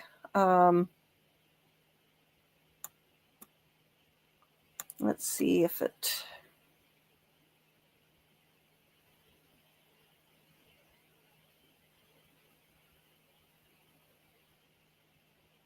Do you note here? So there was, again, another bag, and more specifically, there was a pistol that was laying on the floor. We'll start with 72 here. Was that just like a garbage bag with some clothes in it? Yes. So of more relevance to you was what was next to it? Correct. What did you find there? What is this orange thing there? And we see a whole lot of placard numbers. Right. So the placard numbers are obviously identifying particular items that are going to be seized as evidence. That we have the orange bag with what appears to be a gun box inside, and then we have the pistol. And the three placards next to the pistol are specific for the pistol itself, the magazine from the pistol, and potentially the chambered round in the pistol. Okay. So 74, is that a close-up of that pistol? It is. What kind of pistol was that? Pardon? What caliber was it? It's a 45. Is that the same caliber as the casings that you had found in the front room next to Charles? Yes. Does this show another angle of that pistol in 75? Yes, looking at the top of the pistol. When the pistol, as we see, is picked up in 76, the individual's wearing gloves. Why is that? Again, to help preserve the evidence, in the event that DNA were to need to be done, we could articulate that we did not touch it with our bare hands to impart our DNA onto it. Are you visually looking at this gun to see, and this is 77, if there is any visible biological evidence, blood on this gun? Yes, we do look at them to help determine that. And did you observe any biological evidence, any blood or what appeared to be blood on this handgun? No, ma'am. If you had observed that, would you have noted it and photographed it and documented it? Yes. Now, when you got this gun, was it loaded? Yes. And in 78 and 79, is that photographs of the magazine in the gun? Correct. So when we talk about the magazine, I'm going to go back to showing Exhibit 76. Where is that in this picture? So you can see the base of the magazine at the bottom of the grip, close to what would be the individual's left thumb. There's that black piece of plastic that extends horizontally across the base of the grip. And so that's the magazine that you then took out that we see in 79. Correct. And why is the magazine removed? Well, we have to make the weapon safe, and that's the first step in making it safe, is to remove any more source of ammunition that could feed into it. Was there a cartridge or a live round in the chamber? Yes. So how do you make that safe then? Well, the only way you can is to manipulate the slide to force the extractor to pull the cartridge out, and the ejector kicks the cartridge out. Also in this photo, there was this orange bag, and you had told us that inside of it, we can kind of see the corner here. We see it better in 82. Did you remove an item from that orange bag? Yes. And I'm going to show 83, 84. What is that we see there? That is a gun box that is consistent with the firearm that was laying on the floor. So consistent with the 45 caliber handgun. Correct. And that was inside this orange bag. Was there any live rounds, and I'm going to show you Exhibit 85, also in that orange bag? Yes. And a closer up of that, was that another 45 caliber round? It is. And so when we say it was live, it hadn't been fired yet. Yeah, cartridge has not been fired.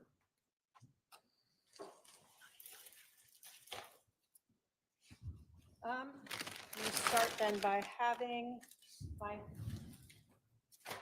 paralegal can take up exhibits 237 and 246.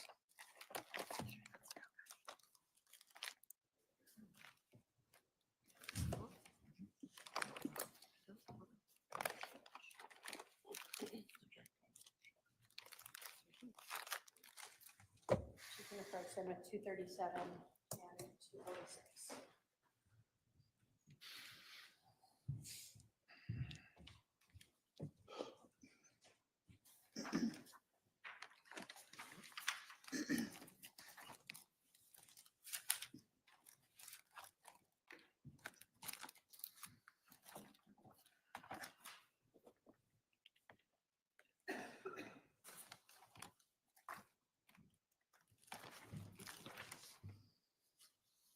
Do you recognize 237 and 246? Yes.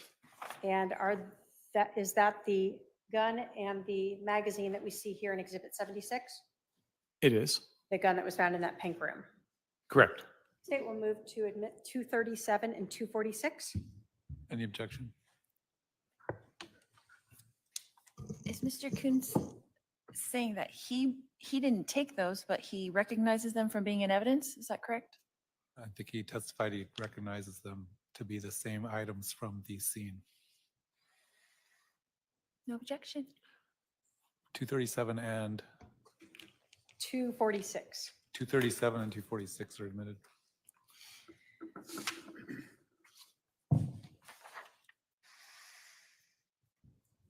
Now I have my paralegal approach with 247 248 and 236. Sorry.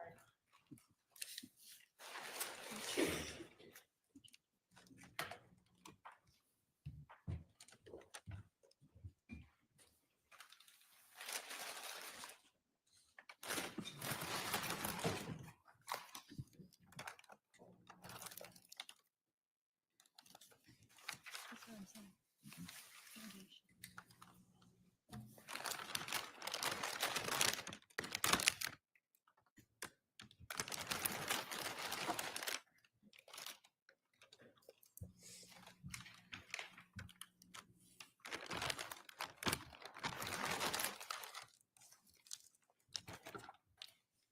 Do you recognize 247, 248, and 236? Yes, I do. And are those what we saw in Exhibit 83, the gun case, as well as in 73, the orange bag that the gun case was in? And hold on. What we see in 85, the single live round that was found inside that bag. Correct. State will move to admit 247, 248, and 236. Any objection? Just a foundation, Your Honor. If he could give a serial number or something that could authenticate those. Well, he testified that those were the items that he recovered from the scene, so I guess you can question him about that on cross. Give me the numbers again. 247, 248, and 236. Those items are admitted.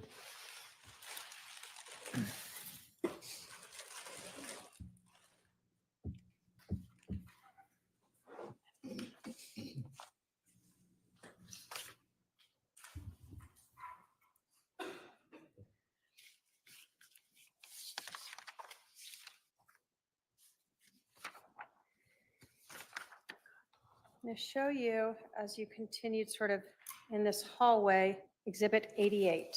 Do you, can you put us into perspective of where that is? I'm going to put 19 sort of back up. Where is, what we see, this room with the blue on it, Exhibit 88? So those two doorways would be on the south side of the hallway that leads up to the pink or maroon room.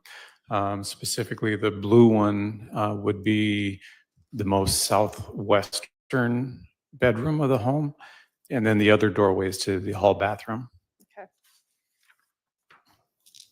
So again, did you go into room, this blue room, and look for any potential items of evidence?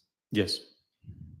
So in the room with the sort of child themes on it, did you find anything bloody in there?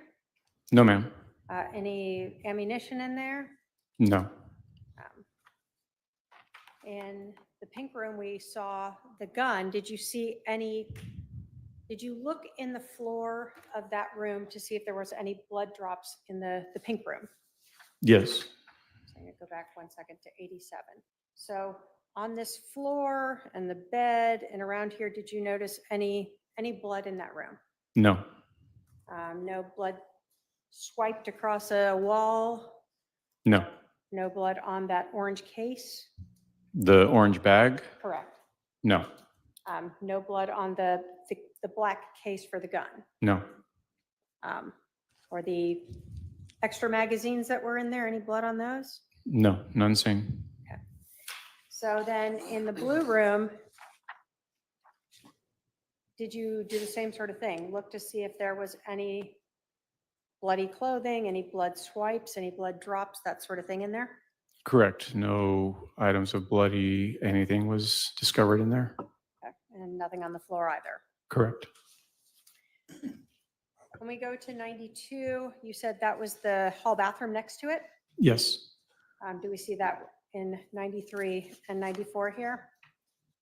Yes. Did you look in everything, like even the sinks, to see if you saw blood there? Yes. Along the countertop to see if you saw blood there? Correct. Did you note any bloody items that was anywhere in that bathroom? I did not.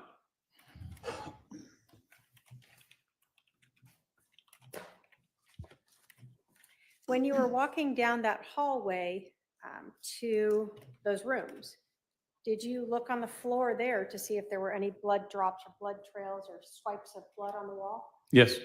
Did you observe any there? No. So 98 here, can you put us in perspective of what we're seeing? So this would be towards the feet of the body, where the hall splits to the kitchen and then to the bedrooms that we were just discussing. 99, is this like a lanyard that was hanging on the wall there? Yes. So it wasn't knocked off or anything? No, it's where we found it. And as you go through 99 there, is that how you entered, one of the ways you could enter into the kitchen? Correct. And is this sort of a view of that? Yes. So in the kitchen, did you look on the floor there to see if there were any blood drops? Yes. Along the cabinets to see if there were blood drops there? Yes. When you got to the sink, I'm going to put exhibit 103 and then 104. Did you observe a small amount of what appeared to be blood on the faucet itself? Yes. Did you look sort of as well in the sink itself to see if there was any blood there? Yes. Did you observe any there? Did not see any visible blood. Now, when you're going through the house and looking to see if you note any bloody items or any other items of evidence, are you looking in things like trash cans? Yes. So was this the trash can in the kitchen, for instance? Yes. And did you note any bloody rags or towels or anything thrown in there? No, ma'am. You said that there was also sort of a living area in there. Correct. I'm going to put up exhibit 112 to get a better perspective of that. So is this the doorway we were talking about? Yes. And so the kitchen here opens up into the living room. Correct. Did you look through that area to see if you saw any blood on the floors? Yes. Did you observe any? No. Did you look through that area to see if there was any blood on any of the furniture or walls or anything like that? Yes. Did you observe any of that? No. In exhibit 111, where does this doorway lead? That leads back out to the mirrored room, the main room where the body is. So when we were talking about the two doorways, one sort of directly into the kitchen and the other sort of more towards the end of the kitchen living area. Yes. This is what you were talking about. Correct. And in exhibit 113, can we see sort of both of those doorways? Yes. And 114, a overall perspective of that. Another perspective of it, yes. So throughout this whole area, again, you're looking for anything that might be relevant because you have one chance to document it, correct? Correct. When we talk about 115 and we talked about the original layout of the house, is this that front entrance area again? Yes, it is. And where are we looking in this perspective? So you were looking in a north direction. Where does that head towards?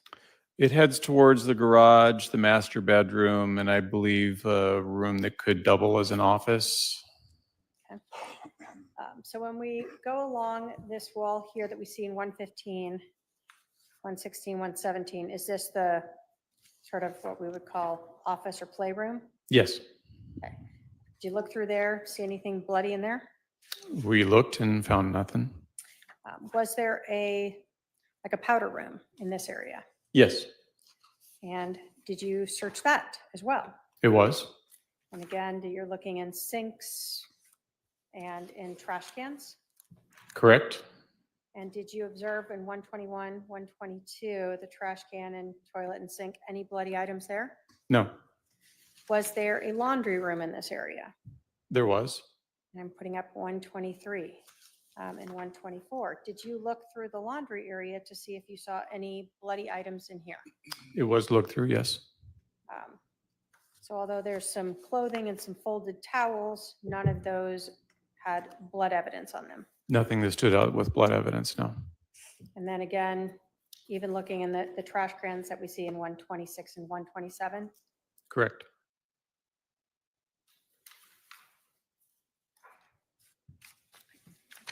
one 128, are we now heading into the master bedroom? Yes, 129, was there sort of an office setup in there as well, 130? correct. And are you again looking through the floor, looking everywhere for any items of evidence?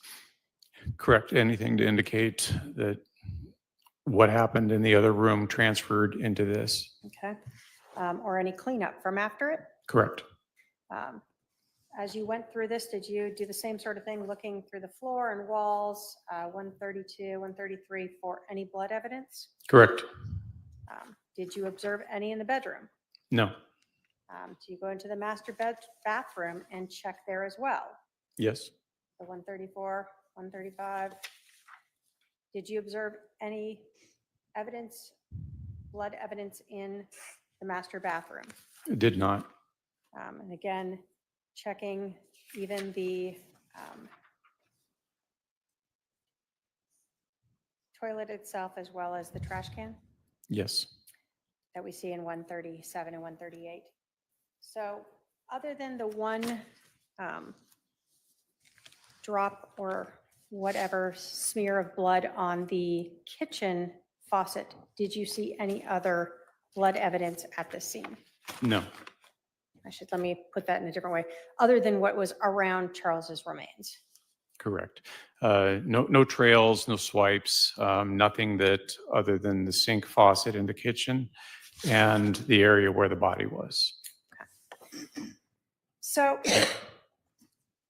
you told us that you cleaned up the blood there and you saw that defect in the ground that was consistent, or in the flooring that was consistent with a bullet strike, correct? Correct. When you were looking at this scene, actually I'm going to start with 15. Did you note injuries to Charles Vallow himself? Yes. On the front of him, where did you note the gunshot wounds to him? Immediately before the medical examiner arrived, the only visible gunshot wound was in the lower left abdomen area. Did you learn one it was in the chest underneath some of the medical debris? Yes.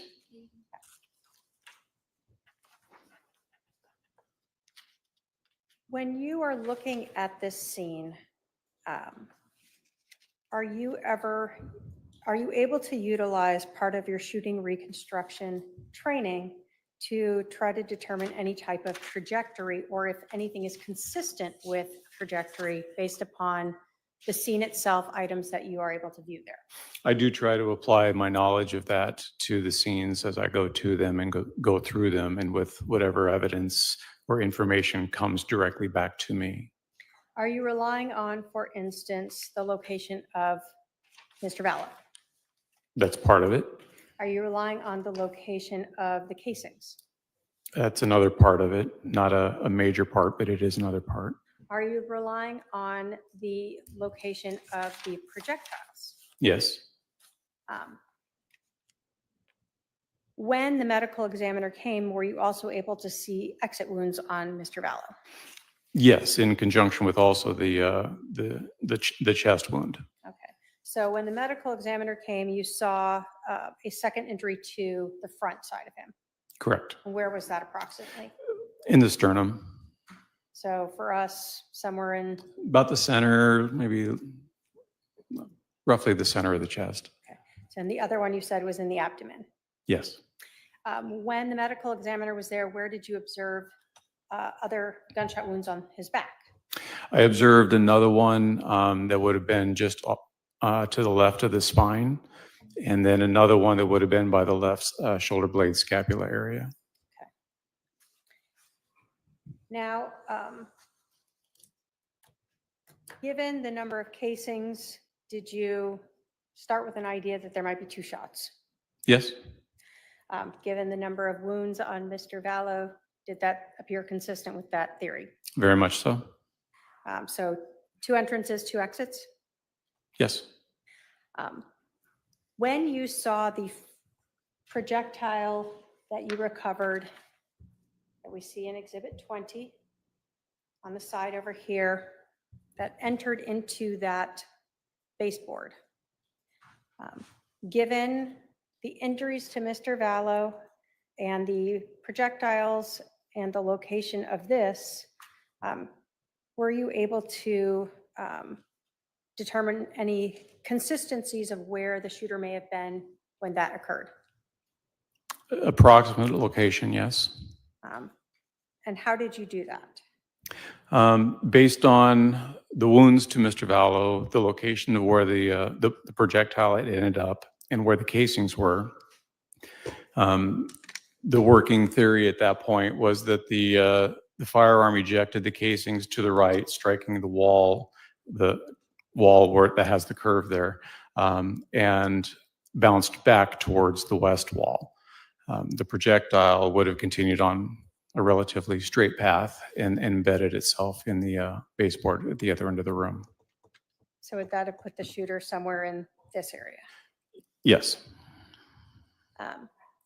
And so that to you seemed consistent with one of the shots having gone through him and ended up what we see in Exhibit 20 over here in the baseboard, Mr. Vallow being somewhere over in this area. Correct. Okay. Given the information that you obtained, let me ask you this. Given the information that you saw at the scene there, again, with the casings, the injuries to Mr. Vallow, both to the abdomen and the shoulder, and then after you cleaned up the blood, the damage to the floor underneath the location of his left shoulder, were you able at that point to start have any concept or have a idea of what would be consistent with where the shooter may have been and where Mr. Vallow may have been for that shot? Yes. What did you base that on? Again, a lot of the factors that have been discussed, the location of the projectile item number 4, the defect in the floor that was underneath him, the location of the second casing. It was all consistent with the shooter having been at the feet, not necessarily right upon the feet of Mr. Vallow, but in that direction, close enough so that the projectile could again bounce off that wall and land on the west wall, The projectile or the casing. Sorry. When you were looking at this scene, I'm going to put 56 up. Obviously, there's no exact, I'm going to move Mr. Vallow this way just to kind of be looking the same direction. Did this defect appear to be in the area of Mr. Vallow's shoulder? Yes. Now, Mr. Vallow had been rolled a couple times by the time you cleaned that scene up. Yes.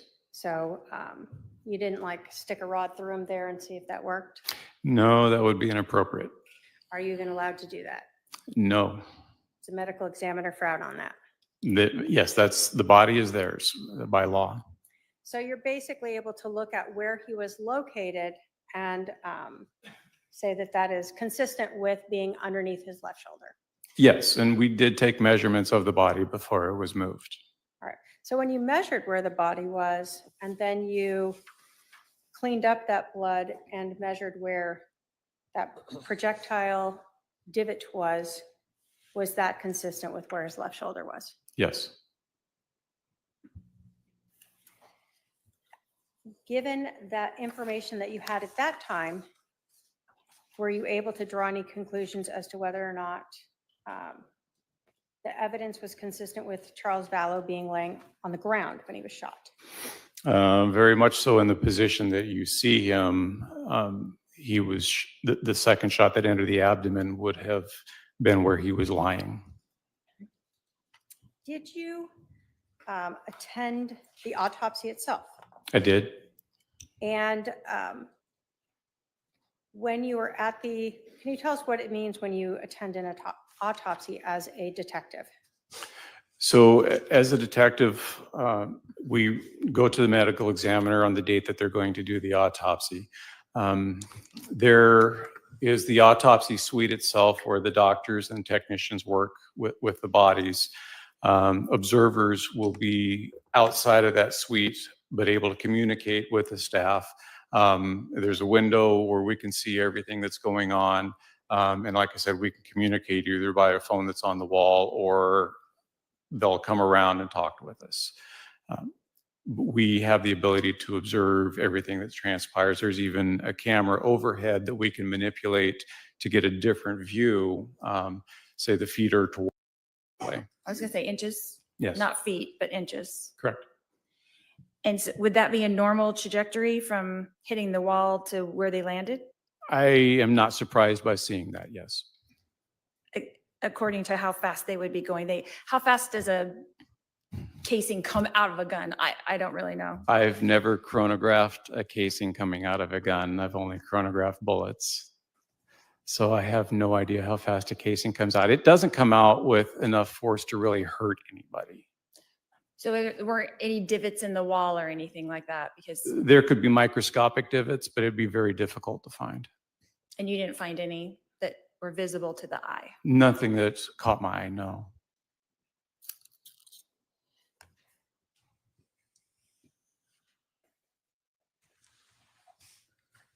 So were you there at the time when Alex did the walkthrough? Yes, ma'am. And so you were there. Did he describe where he was standing? Sustained. Did he show you physically where he was standing? Sustained. Was there a wall right next to where he was standing? Sustained.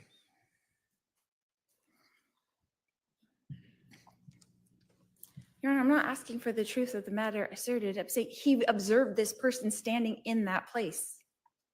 Well, you can ask him if he observed Mr. Cox standing in that place. Okay. Did you observe Mr. Cox standing in the room where he told you that the gun was? I observed him standing in the vicinity that he indicated. And was that in the hallway or in the main room? Right. If the question is in relation to Mr. Cox showing or recreating or demonstrating, then the objection is sustained. Where did you observe Mr. Cox standing when he went through the walkthrough to? Well, that's the testimony that I'm saying is a form of hearsay. So please ask a different question. I'm trying to understand, Your Honor. So what the witness observed is not relevant? I didn't say that. Let's do a sidebar. Okay, I would love that.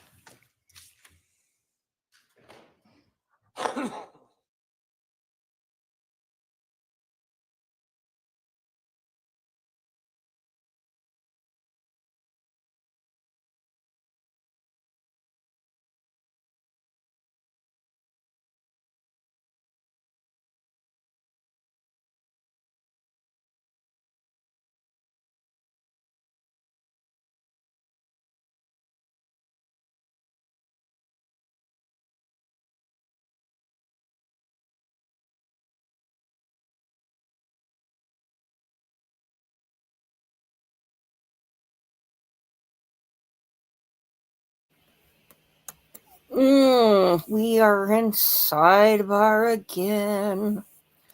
West Wall reminds me of Jerusalem. Yeah, I can see how that would be the case. Let's see if we've got anything new.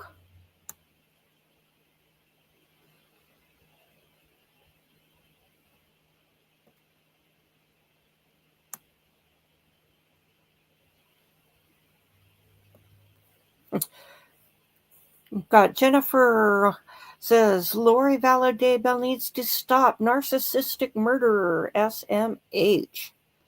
Well, she's not going to do that. This is a big thing for her. She gets to be the center of attention. Detective Coons, where would you place the shooter standing in that room? I would place the shooter in the area of where the curve of the wall was and the kind of the hallway entry area, somewhere in that general area. So would you have it, what direction would you place him standing? Facing, I mean, not standing, but facing. For which shot? The first one. The first one in a more northeasterly direction, And the second? in a more northern direction with a slight deviation to the east. So would you have him stepping forward? Is that what you're saying? No, What direction would you have him moving? I didn't say the shooter moved. You're just saying that he shot from a different angle? Yes, ma'am. Okay, so you think he was standing in the same location? I don't know that.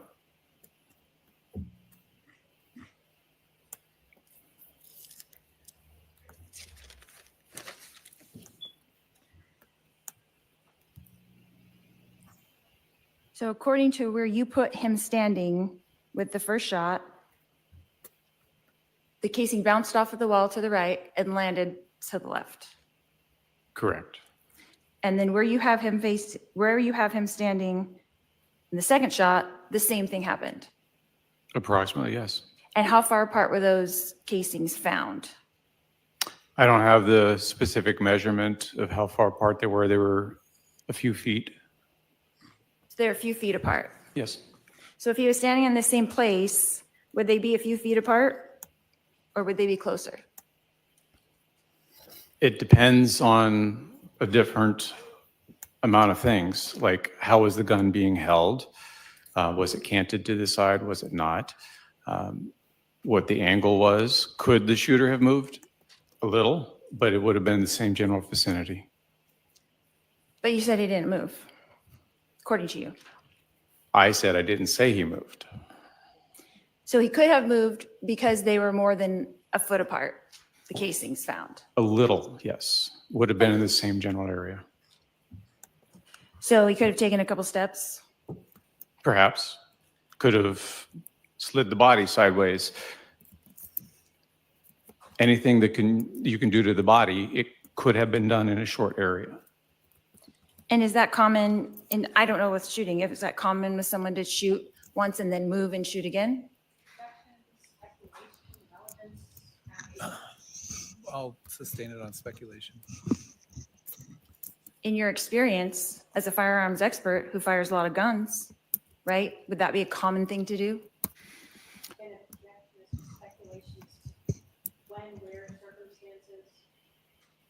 All right, I'll sustain the objection as to speculation.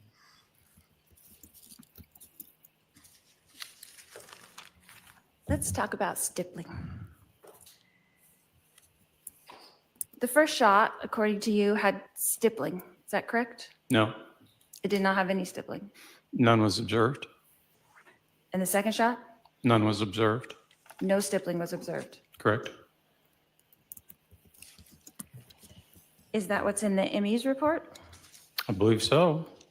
That there was no stippling?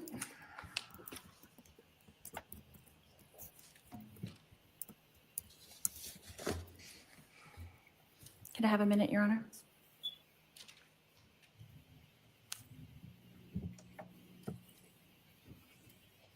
While she's taking her minute, I see that there's been a mass shooting in Fredericksburg, Virginia. 7 people shot.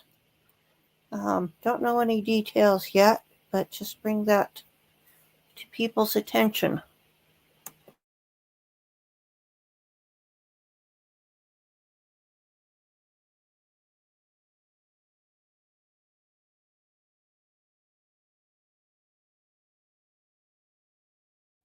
We're observing the autopsy. Short break.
Detective Coons, you were the scene agent that day on scene, is that correct? Primarily, yes. Did you work for someone else before Chandler Police Department? United States Army, Arizona Department of Corrections, a couple other little jobs after I got out of the Army. Did you work for Gilbert Police Department at all? No,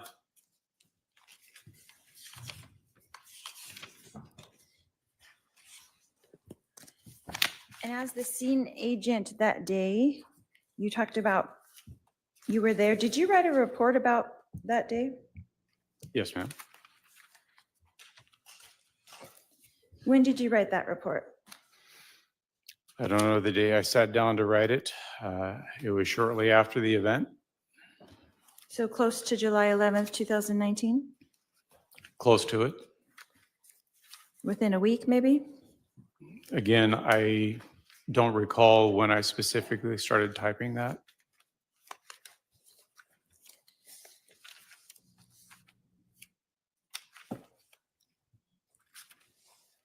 And when you arrived that day, who was there already? Patrol officers, Just them? The the Just- fire department might have been there. Alex Cox was there.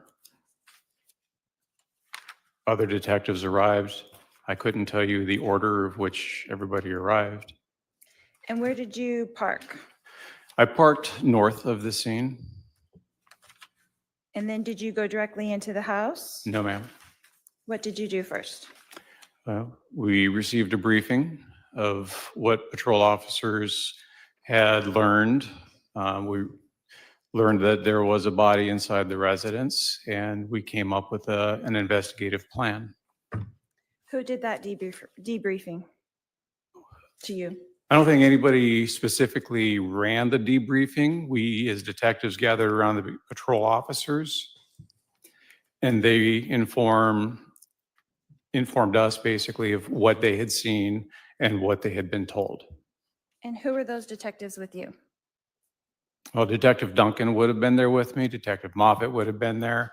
I didn't take a roll call of all the detectives there. Possibly Detective Inclin. I don't know.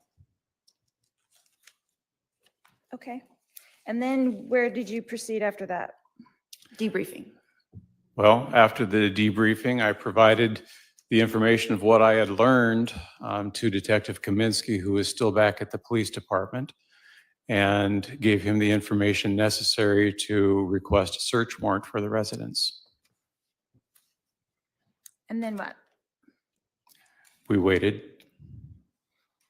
To get the search warrant? Yes, ma'am. To have it issued? To see if the judge would issue it, yes. And how long did that take? Don't believe we got word back from the courts until it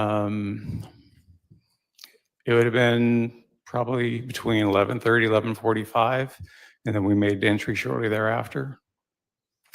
So is it your protocol that you can't enter until the search warrant is issued?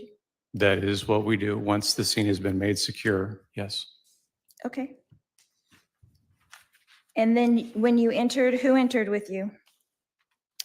Myself, the crime scene tech, we were the initial ones. I think Detective Duncan might have come in with us as well. But that would have been the extent of the initial entry. Do you know the name of the crime scene tech that was with you? Jordan, Is that the last name or first name? the last name. And then what did you do after that? Well, after that, we continued to go with our normal process of having photographs taken. I did the lizard Q spheres. I completed getting information necessary for the diagram that was presented and continued to just do our job. So is that protocol to do photographs first? That would be our protocol, yes. And then what do you do after that? I know that you were searching for the blood in all the rooms. When did that occur? That occurs after the initial photographs are done, and then we can walk through and look in the particular areas that's been photographed already. Okay, so the photographs are finished and then you guys kind of walk through. Or at least finished in an area that we can actually walk through, yes. Okay. And then when did you set up the tripod after, how long after that? So the tripod was set up after the area had been photographed. So that way I wasn't interfering with anything. And that way we're not having the tripod in our original photographs. Right, makes sense. And do you think, so Detective Duncan was with you going through the house? I believe he was there, yes. So it was basically the two of you or three of you going through room by room, or were you split up, or how does that work? We would have divided and conquered a little bit to make the search a little bit more expedient. But that, again, you're slowed to the time frame of what it takes to do the overall photographs. So the photographs took about how long? I don't ever look at my watch to see how long it takes because it's a big house, as you're aware. And I let the crime scene tech do their job. I don't push them and tell them that TikTok, there's nothing like that. It's do your job, we'll follow along. Okay, and you guys started that process at about 11:45? I think the actual time would have been closer to noon that we would have started that process. And about how long did it take to go through the whole house, and about how long was that process? Again, for me, I don't document how long it takes for any particular task because each scene is different. I just focus on doing the tasks. I rarely take a look at my watch to see how much time I'm spending on it because I want to do the job. I don't care about the time it takes. And you did not pick up any of the evidence that was marked. That wasn't part of your protocol, is to take the evidence into custody. Is that correct? Most of the evidence I did not pick up, correct. And whose job is that? We usually defer to the crime scene techs to do that. There are times that we will assist them with doing it depending on what the item is.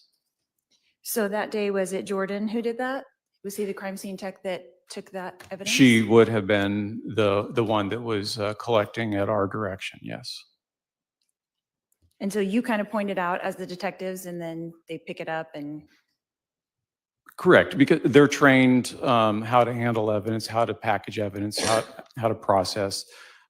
So we work in tandem together. We're the investigative body and they're the scientific portion of it.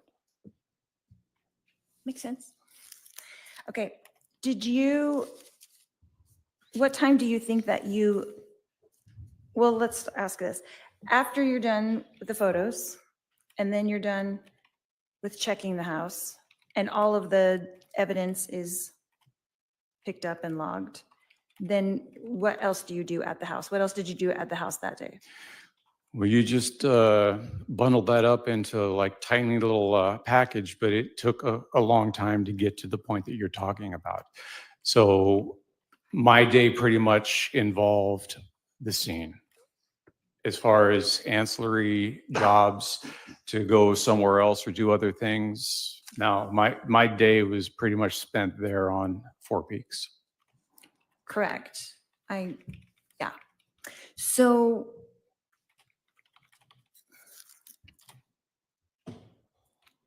when did you leave the residence then? We secured from the house sometime between 4 and 4:30 p.m.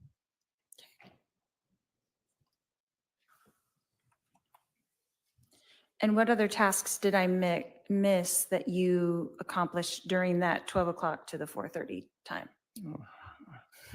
I just don't know what you were doing in there. I'm just wondering. Well, we identify the proper or the evidence items. We're looking for other evidence items. I am still doing the diagram, so measurements need to be done. We have to wait for the medical examiner to arrive because we can't do anything with the body until they show up.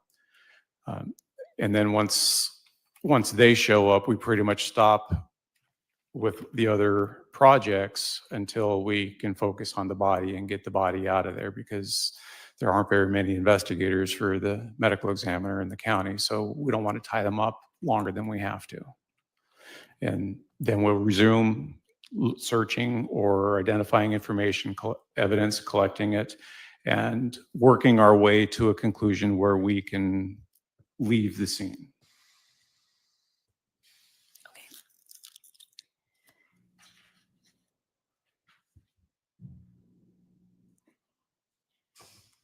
So after searching the whole entire house, did you guys search the backyard at all? It was searched. Did you do that or did someone else do I it? did not. Who would have been in the backyard searching? It would have either been another detective or we would have asked an officer to do it. And what would they be looking for? Any blood evidence, anything to indicate, based upon the information we had of the event that took place inside that house.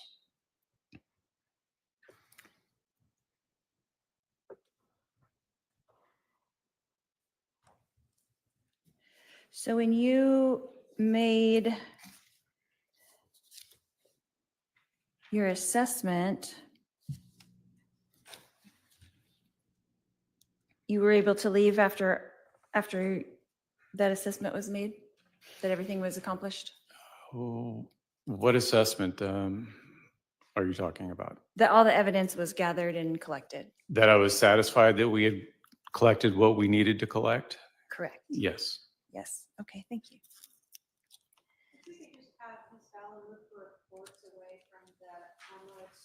Oh, is it showing? Oh. I'm sorry. Yeah, that's, actually, let's just turn that off until we need it. Thank you.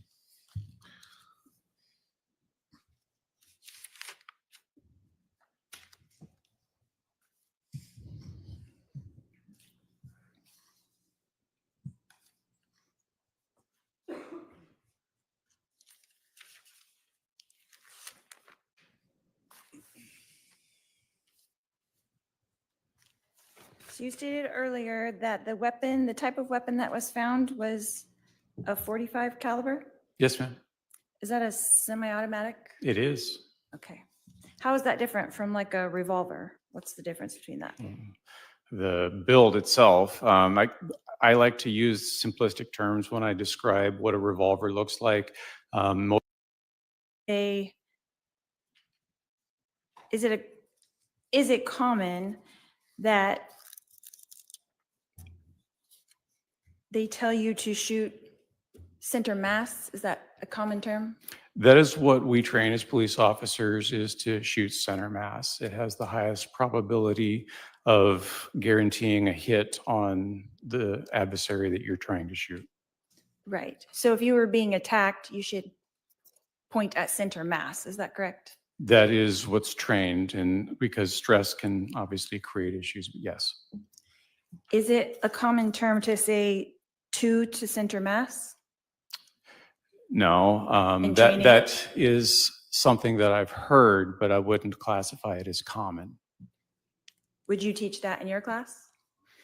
It depends on what class is and what we're actually doing. If it's standard officers, no, I don't tell them to always shoot to center mass, no. If it was a novice who was like taking a gun class for the first time, would you teach them that? No. What would you teach them? You would teach them to shoot till the threat went away, and that can be with one shot. It can be with more than one shot. Okay, that's fair. So in this particular gun, the 45, when the shells are ejected, where do they go? Out and away. So in this particular gun, do they go to the right or to the left? I've not test fired this particular gun. I believe that most semi-automatics do eject the casings out to the right. Whether it's high right, low right, I'm not sure. It could be farther forward, it could be farther back. I did not test fire this gun, so I cannot speak specifically to how this particular gun ejects, other than most likely to the right. But it could go to the left? No, not the way the ejection port is set up. So no guns that are 45s could go to the left? Certainly, you could have a left-handed gun set up that it would eject that way. But the way this particular gun is set up, the ejection port dictates which way that's going to go. When the slide cycles back and that extractor pulls the casing back, the ejector is usually located on the opposite side of the extractor, and that will kick it out of the actual ejection port of the slide. So for someone like me who doesn't really understand guns too well, you would say that a right-handed gun, they would eject out of the right, but a left-handed gun, they could eject out of the left. And they're very rare to see. And do people have left-handed guns? I guess I never really thought about that. Some people do. If you're left-handed, you'd want that, I guess. Okay. So in this particular case, when you said in your report that the shells bounced off the wall, they had gone to the right, like they were supposed to. Is that correct? That is what I was operating off of, yes. And then they would have bounced to the left. Yes, because that makes sense. And they would have landed to the left of my husband. Is that where they were found? Along the west wall. Okay. But how close to the wall were they found? The pictures show where they were found. They're relatively close to the wall, inches away. I was gonna say inches, Yes, not feet, but inches. correct. And would that be a normal trajectory from hitting the wall to where they landed? I am not surprised by seeing that, yes. According to how fast they would be going. How fast does a casing come out of a gun? I don't really know. I've never chronographed a casing coming out of a gun. I've only chronographed bullets. So I have no idea how fast a casing comes out. It doesn't come out with enough force to really hurt anybody. So there weren't any divots in the wall or anything like that because, There could be microscopic divots, but it'd be very difficult to find. and you didn't find any that were visible to the eye. Nothing that's caught my eye, no.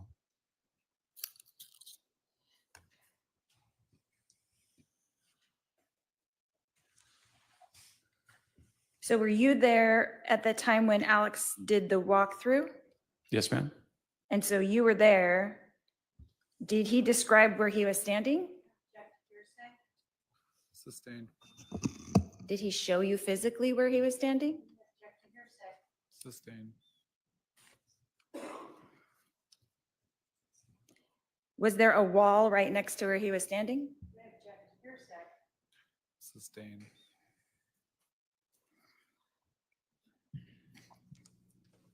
Your Honor, I'm not asking for the truth of the matter asserted. I'm saying he observed this person standing in that place.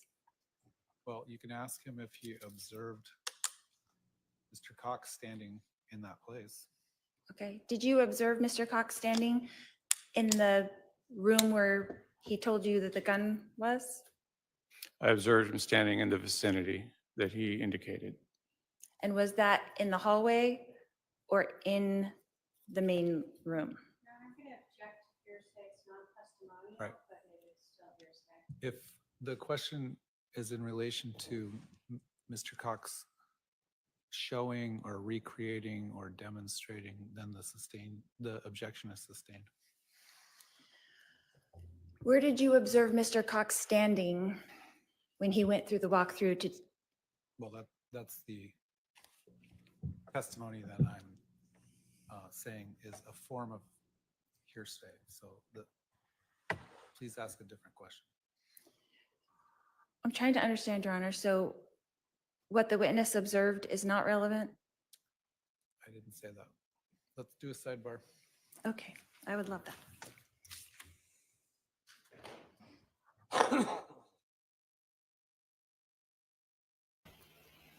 Okay, I wonder how long this is going to go on before they kick the jury out.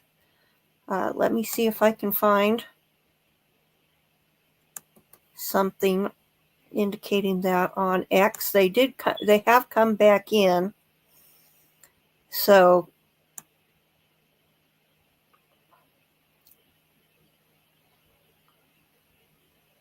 let's see.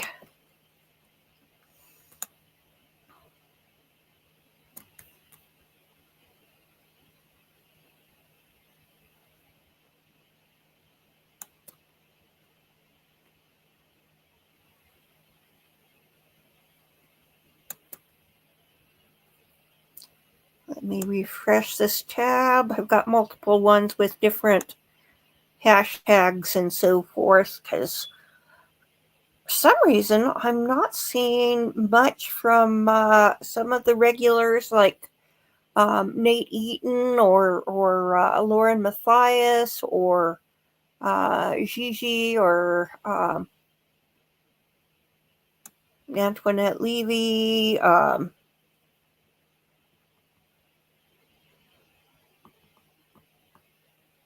Okay, let's see.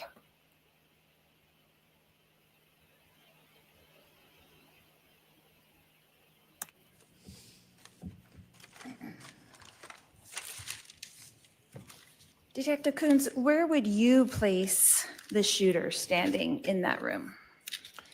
I would place the shooter in the area of where the curve of the wall was and the kind of the hallway entry area, somewhere in that general area. So would you have it, what direction would you place him standing? Facing, I mean, not standing, but facing. For which shot? The first one. The first one in a more northeasterly direction, And the second? in a more northern direction with a slight deviation to the east. So would you have him stepping forward? Is that what you're saying? No, What direction would you have him moving? I didn't say the shooter moved.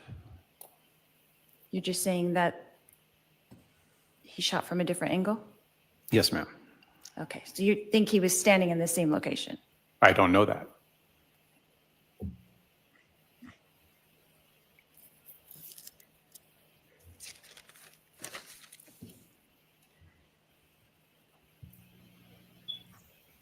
So according to where you put him standing with the first shot, the casing bounced off of the wall to the right and landed to the left. Correct. And then where you have him standing in the second shot, the same thing happened. Approximately, yes. And how far apart were those casings found? I don't have the specific measurement of how far apart they were. They were a few feet. So they're a few feet apart. Yes. So if he was standing in the same place, would they be a few feet apart or would they be closer? It depends on a different amount of things, like how was the gun being held? Was it canted to the side? Was it not? What the angle was? Could the shooter have moved? A little, but it would have been in the same general vicinity. But you said he didn't move, according to you. I said I didn't say he moved. So he could have moved because they were more than a foot apart, the casings found. A little, yes. Would have been in the same general area. So he could have taken a couple steps. Perhaps. Could have slid the body sideways. Anything that you can do to the body, it could have been done in a short area. And is that common in, I don't know with shooting, if is that common with someone to shoot once and then move and shoot again? I'll sustain it on speculation.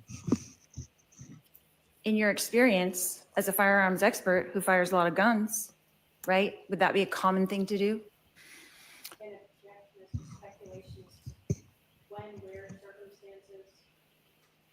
All right, I'll sustain the objection as to speculation.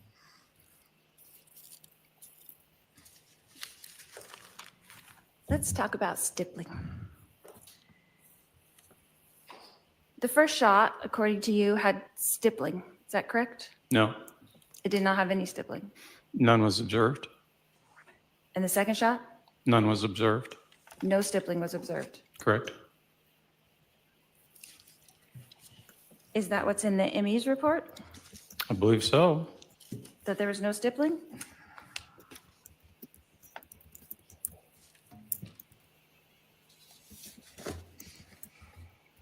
Can I have a minute, Your Honor?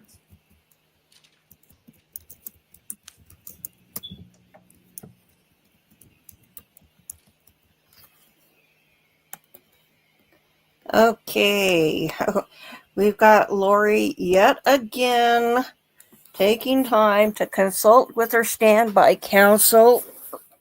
She should have just had the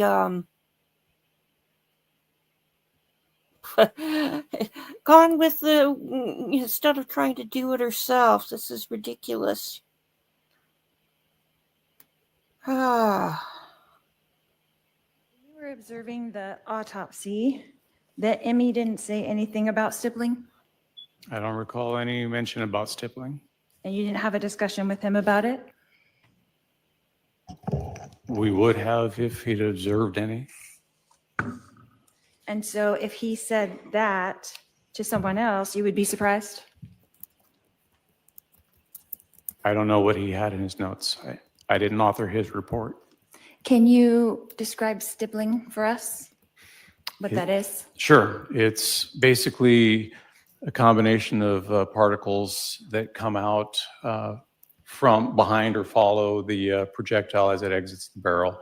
A lot of times it's partial burned or unburned powder, and it's a short distance phenomena, so the person has to be extremely close for the pattern to actually present itself and the particles embed in the clothing or the skin.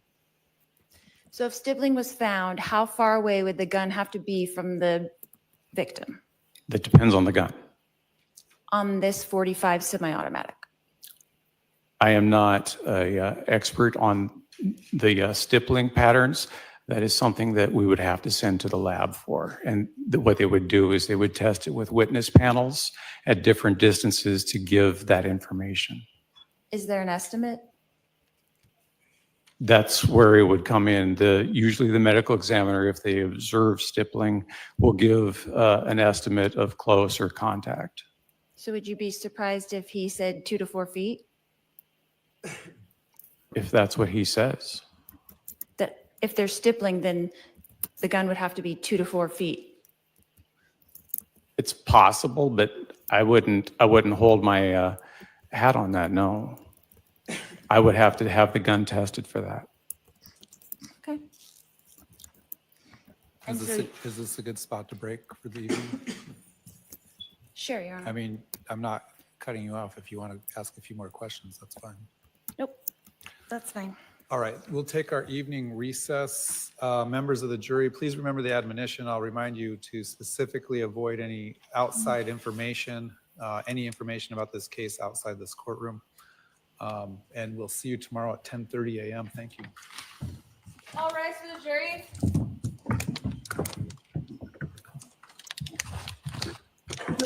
Okay. That was getting pretty tedious. We'll have last words from the judge, probably.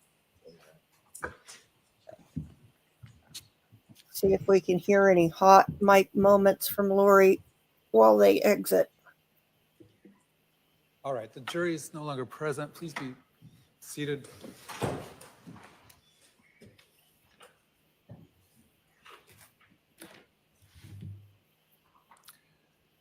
Will you inform us in the morning of exhibits you anticipate that you might need during the rest of your cross-examination prior to us starting? Because there are a lot of photographs to try to sift through to get the ones that you may need.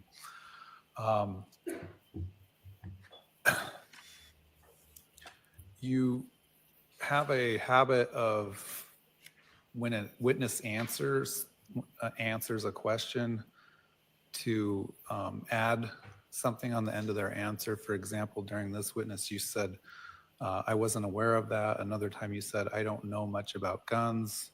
On previous witnesses, you've said, that's what I recall, or I'm not really sure. When you say those types of things, it's a form of testimony. Okay, so I'm going to caution you to try to refrain from doing that. After the answer, just move on to your next question, okay? Sure. All right. Anything else from the state? Yes, Your Honor. I received information that a couple different detectives have been subpoenaed and asked to appear tomorrow. There was no phone number for them to call in to say they received their subpoena. And they were asking me to advise them that they need to come here, but I'm happy to pass that along, or I wasn't sure if they need to come here tomorrow or not, but I did ask to.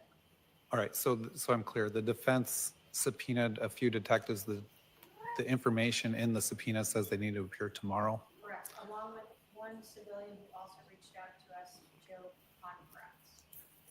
Okay, but was there Detective Moffett and Joe Conratz, who I'm aware of, who were given a subpoena with no number to call and confirm, just says to come here tomorrow. It was my understanding that the subpoenas were to say to call to check in beginning on the date tomorrow because we didn't know where we would be at this point in trial. Who do you want them to call to see when they actually need to be here? Because obviously the state's not going to finish their case this week, I don't think. Correct. The defense their numbers, I don't know how, I just wanted, I mean, obviously if she wants them to come here, I will tell them that, I just was passing that along as that is obviously. So it sounds like the subpoena may have been missing some information of who they should check in with to make sure they report on the correct date and time. So who do you want them to call? Those witnesses? Your investigator? Yes. And, okay, so we don't need to put it on the record, but the state will pass the investigator's number along, name and number along to those witnesses, and they'll call your investigator, but you're saying they don't need to report tomorrow, correct? Correct. I didn't get to see those subpoenas. They went straight from my paralegal to OPDS, so I'm not quite sure what they said. Okay, so I'll direct the state to provide that information, contact information, and that those witnesses just need to stay in contact with the investigator. Perfect. Anything else for before tomorrow No, you're right, that's it. from the defense? All right, we'll be at recess. Thank you. You can step down. Now, I've noticed one thing, that whenever something needs to be taken to the Put her on the back of the motorcycle. witness, Go with us. We could just all three. Okay, what are we doing? Yeah, we're keeping it in the room right here. okay, they've cut the mic. Okay, Lori was supposed to be wearing the shock belt, but no leg restraints because she was going to be going up to sidebars and so forth in front of the jury, but they have made it so that they are doing the sidebars by talking with a headphone set and the white noise generators going on so that nobody hears what they're saying. And so that brings the question: is since the paralegals are from both sides are delivering documents and so forth to the judge or the witness, is Lori wearing the leg brace after all? So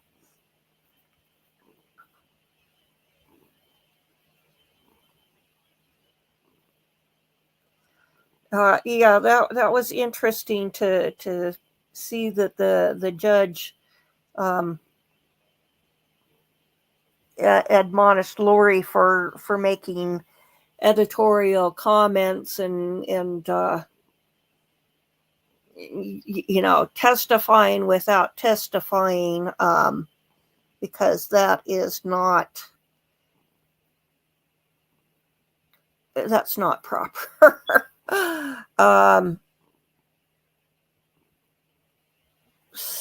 She hasn't been sworn in. She's not subject to cross-examination on her remarks. So, yeah, let's take one quick look. But it looks like it's another noon start for Mountain Time.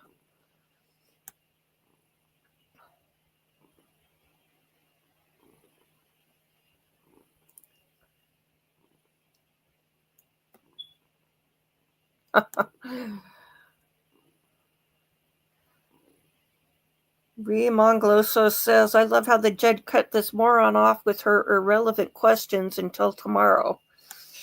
LB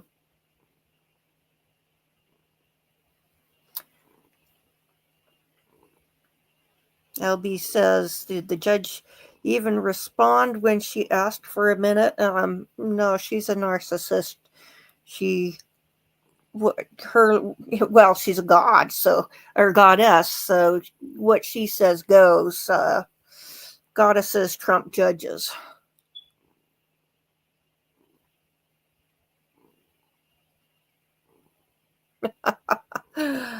Rhea Mongoloso says, am I the only person waiting for Psycho Lori Vallow Daybell to say, no, it happened this way? Yeah.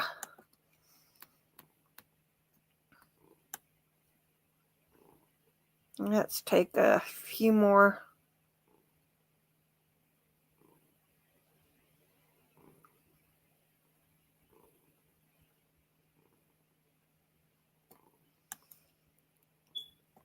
Okay, that looks like that's it for new commentary.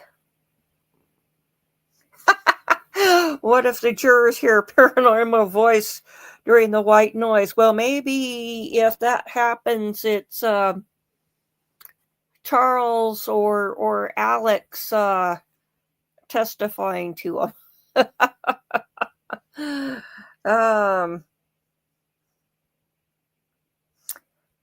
Wondering if Keith is sitting behind the defense table. I can't think of Keith who.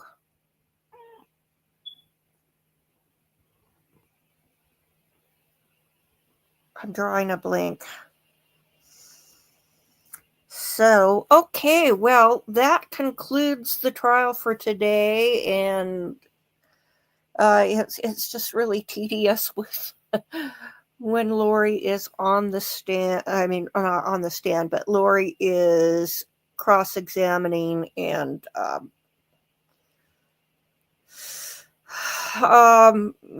I think that the jury has probably got to be feeling frustrated too, because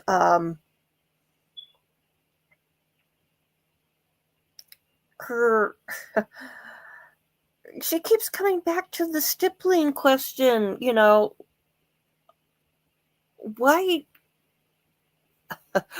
Why does she think that the stippling is so critical?